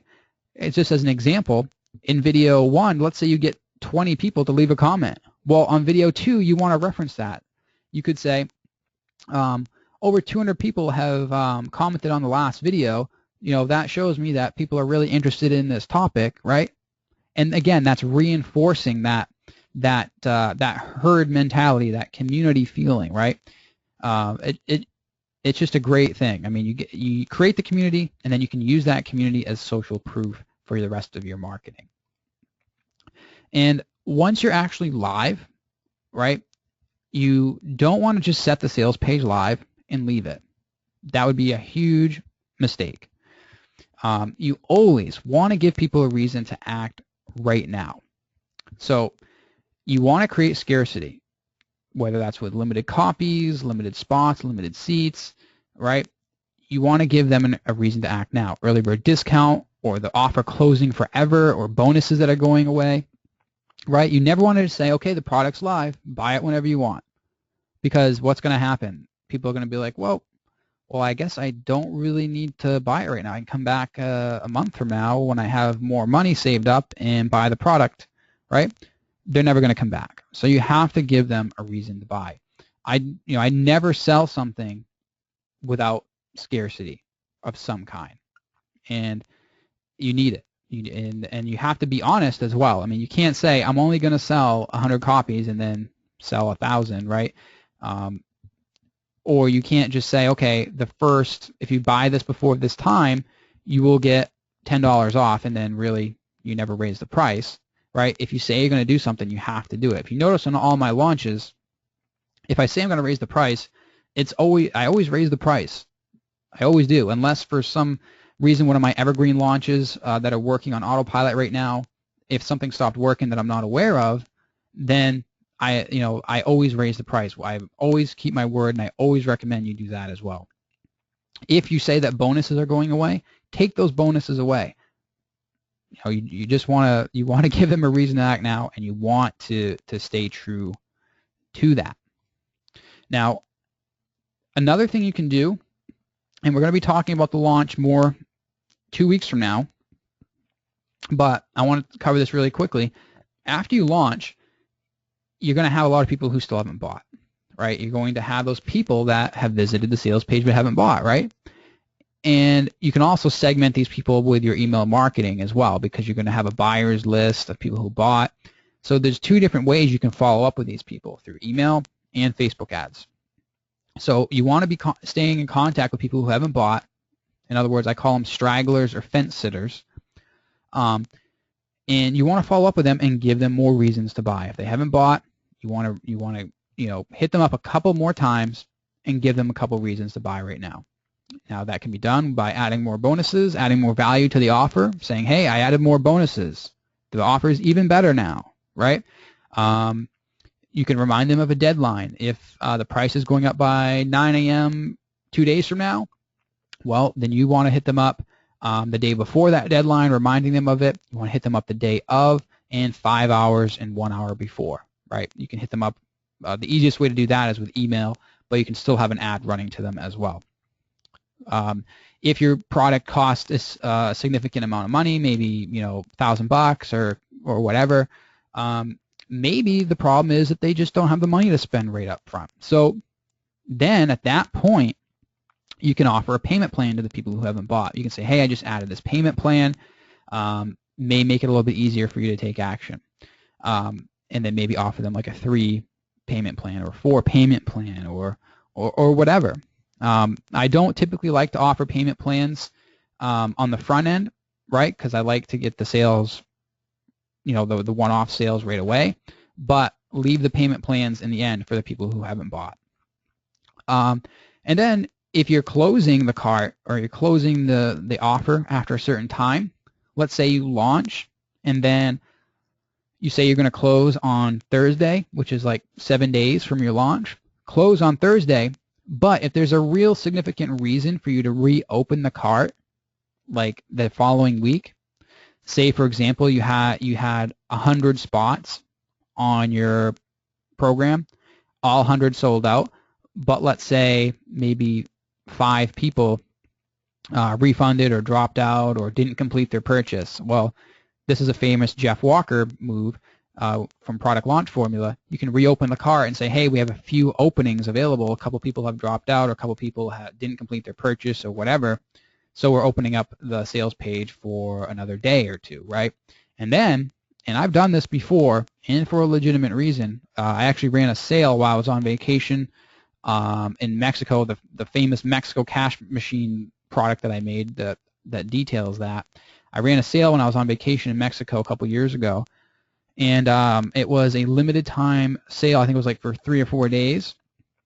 And because I was in Mexico with limited internet access, a lot of people, I believe something happened. I can't remember exactly what happened, but a lot of people couldn't access the sales page for whatever reason. I can't remember what the issue was.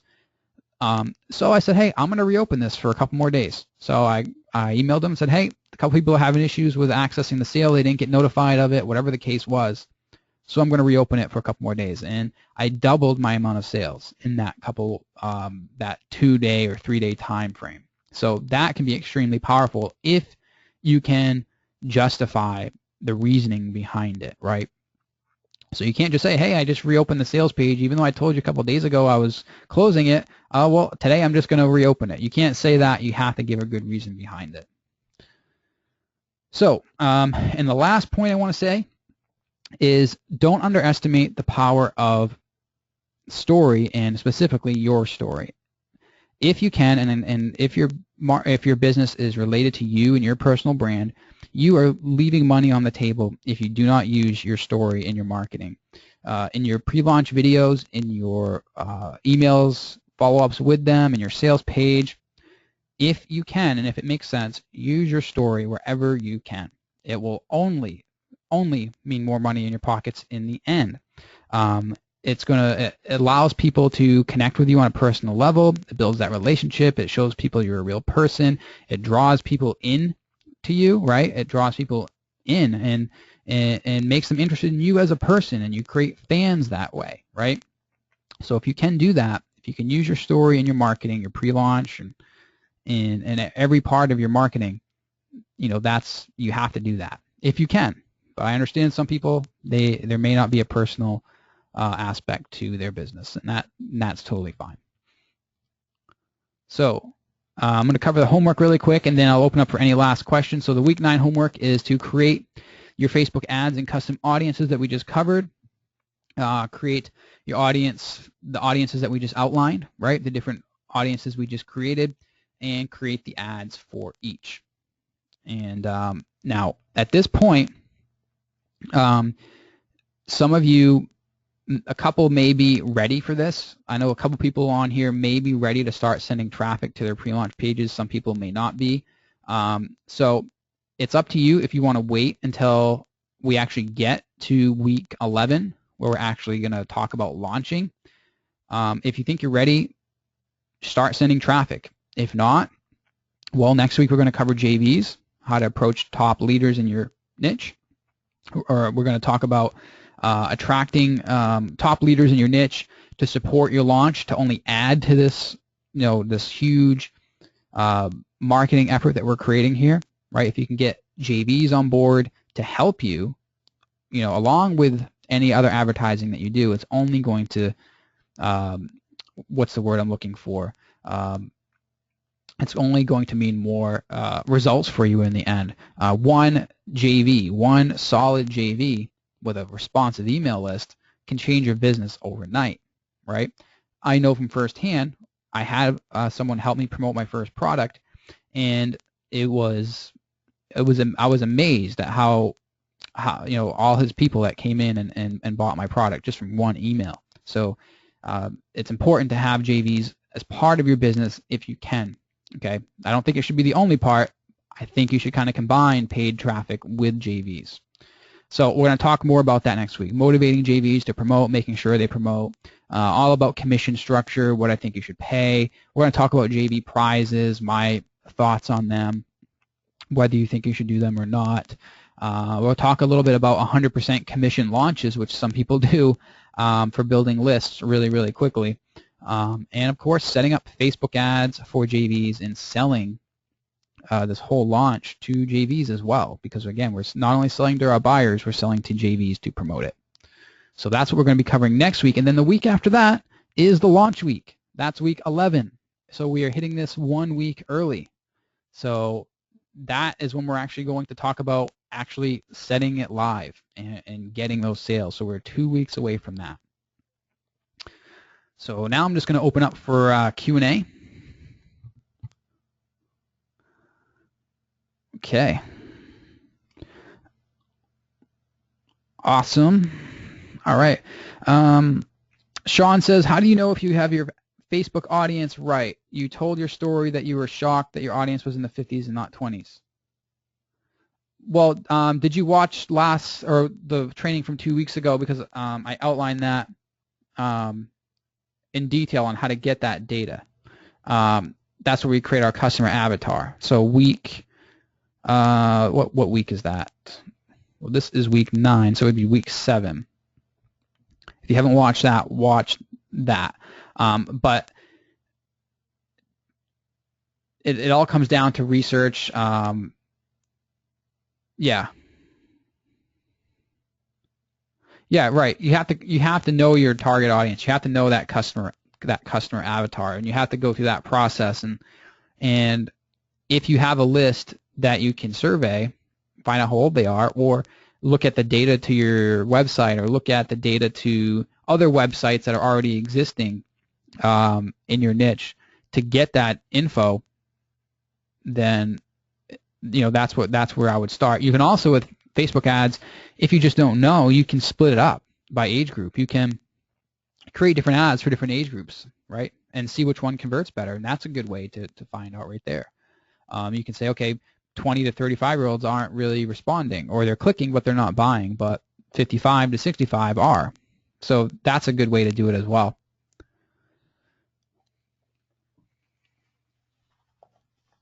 Let's see here. Sean says, so you create a mini Facebook contest to increase your comments. Yeah, so what I usually do is sometimes I will say, we did this a lot in Primo Press when I had Primo Press. What we would do is we would put out one pre-launch video to our existing customers because they already knew us. We didn't have to do a 2 to 3 video pre-launch. We would put out a video, say, hey, this is the theme that's coming out. Here's all the great things it does. Hey, let us know. We would say, we're going live this date for the first hour. There's going to be a discount, et cetera, et cetera, et cetera. And then we would say, by the way, let us know how you plan to use this theme in your business below. Leave a comment below, and we will also pick 5 people who leave a comment and give away a free copy of the theme, right? So that's what we did a lot with Primo Press, that's what I usually do, and it will just only add to the comments. It gets people leaving comments, right? No one wants to be the first person to leave a comment. No one wants to leave a comment if there's like one comment, right? So you have to kind of cultivate that first what do you call it? That first move, that first action taker.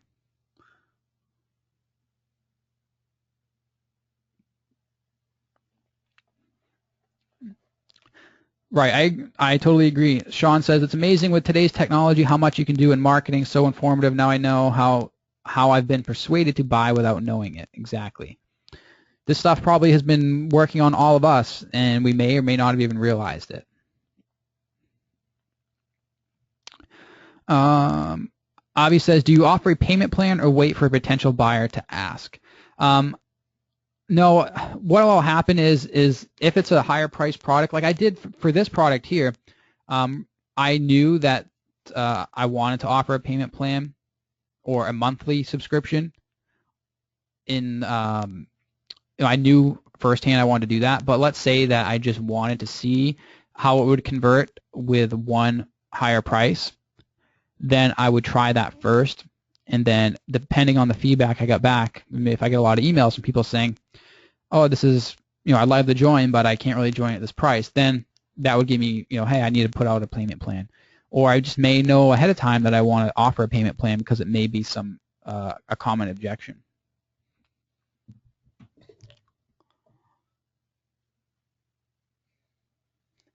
Jimmy says, next questions during the pre-launch. Do you think it's a good idea to announce in our personal Facebook page, or should you target different audience? You mean like your personal Facebook profile? I personally don't do that because, like last launch, I think sometimes what I'll do, well, here's the thing. I know people on my personal Facebook page, they're kind of a mix between, yeah, I have a lot of marketing friends that are in my niche on there. Probably 60 to 75% of my friends are marketers in my niche, but I have a lot of friends and family, old high school friends, and then I have another group of people that are building kind of from my YouTube following, which is in like the car niche. So I know that if I post that stuff, some people may not be interested in it. I guess I could split my friends up in different categories and do it that way, but I personally don't do that. The last launch I did make a post, kind of a thank you post to all customers and JVs, and I guess that was fine. But I usually don't do it. I don't announce the launch that way. But it totally depends on how you personally feel about that.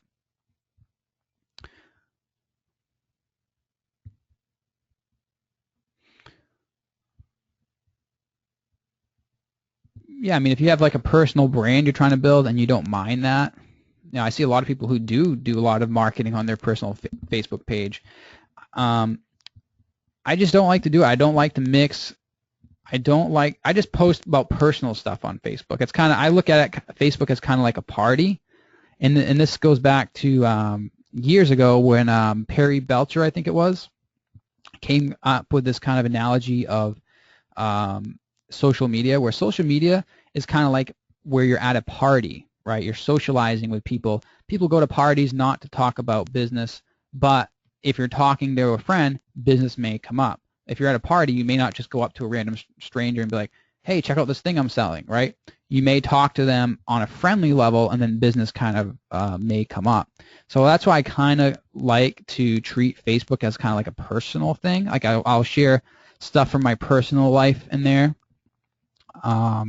Like if I take a photo of my dog, or if I'm out hanging out with my friends at a car show or something, I'll post a picture of that because that's what I do in my personal life. I just don't do a lot of promotion of my launches on there. Sean says, what email service do you use? Get response. I use Aweber. I use Aweber just because I've used them since day one. Get response I've used them on another business as well. They're also good.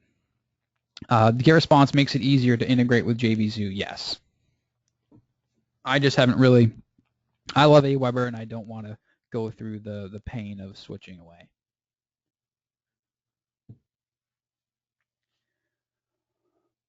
Right, no problem with JVZoo and Aweber. There is a problem sometimes with launch, with buyers not getting added to the correct lists.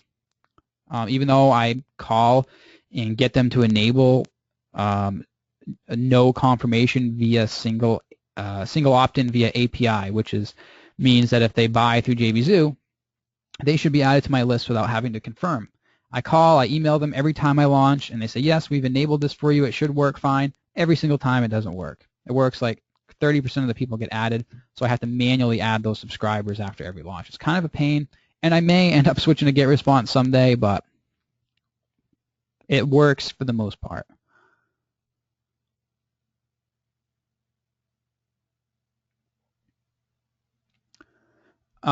Jimmy, Okay. What I would do is I would probably, like, let's say I wanted to find the owner of, let's pick up a website here. Pick a site, like, and tell me a site to look up. So Jimmy wants to see how I would go about finding a website owner's email.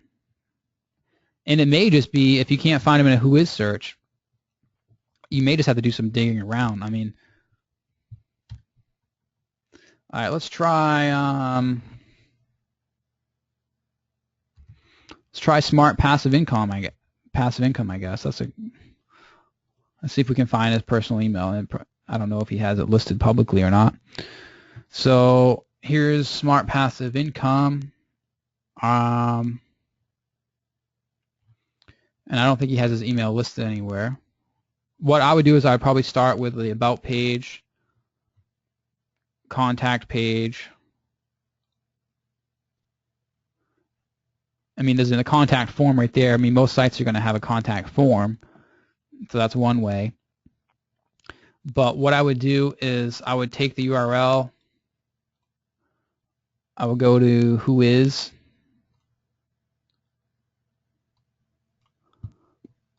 Paste it in there. And let's see.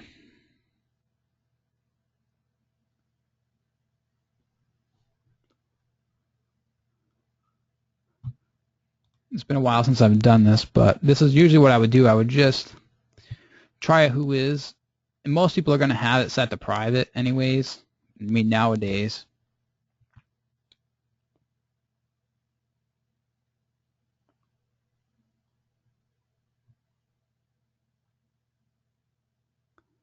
Yeah, so it is set to private right now, apparently.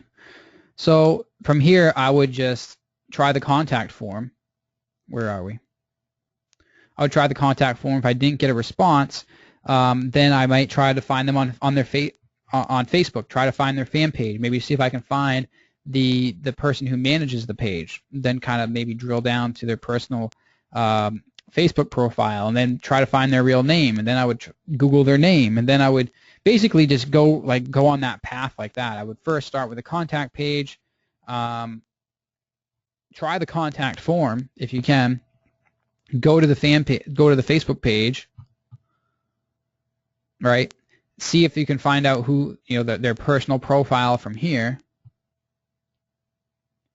It just takes some digging. I mean, that's basically what I would do. It's been a while since I've had to do this, so yeah, just keep digging deeper. And I've been able to find people before just by you just kind of keep going on what the previous data that you found, and just keep building on that snowball. But I would start with the who is, start with the contact form. Most sites should have a contact form anyways. Also, you may get an auto reply from the contact form as well. You may be able to get an email that way. But yeah, that's what I would do.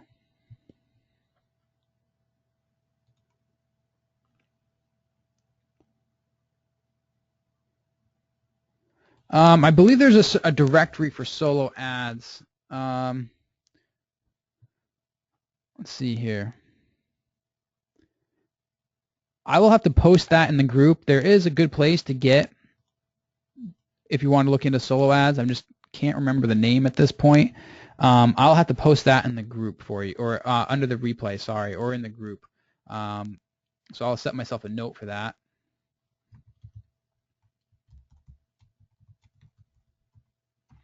Because I do know a couple marketers who are deep into solo ads, and they have told me of a good resource before. I just have to check where it is. All right, so if no one has any more questions, I think we'll end it for tonight. We're well over three hours, so I know some people want to get going. I'm going to grab some dinner. Video pages. Oh yeah, video pages. Yes, you can create public-facing sites like that. Yes, like Video Revolver. The only thing is you just got to be careful of the limits like we talked about with other page builders with lead pages, ClickFunnels, etc. Video pages is going to have those same limitations. Although I'm pretty sure that you can use your own domain name on there. So look into that. If it was me, honestly, and this video pages looks cool, I would have it as my kind of like something I would quickly use to create landing pages, squeeze pages, things like that. But for the public-facing site, I would probably use Optimized Press. For the membership site, I would use Optimized Press too. That's just me. But for video pages, ClickFunnels, things like that, I would use that to create like quick landing pages, like a video landing page, a video squeeze page, just pages that are like one, or pages that are just one page, basically. Like my public site may have several pages.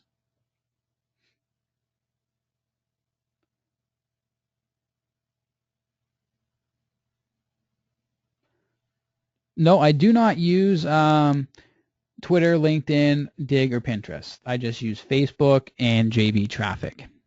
I'm going to be getting into YouTube ads more heavily as well.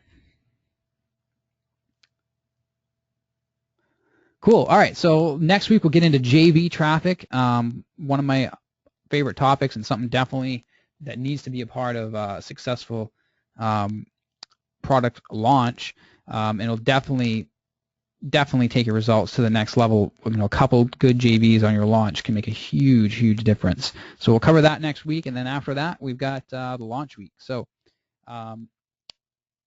thanks everyone for showing up. I hope everyone is making progress. I know some people may still be on their products. Some people are working on their pre-launch pages. So yeah, hope everyone's on track. And next week I'm going to kind of touch base with everyone just to kind of make sure everyone's still on track. Maybe open up starting and seeing where everyone's at and stuff like that. So thanks, and I will see you on week 10. Talk to you later.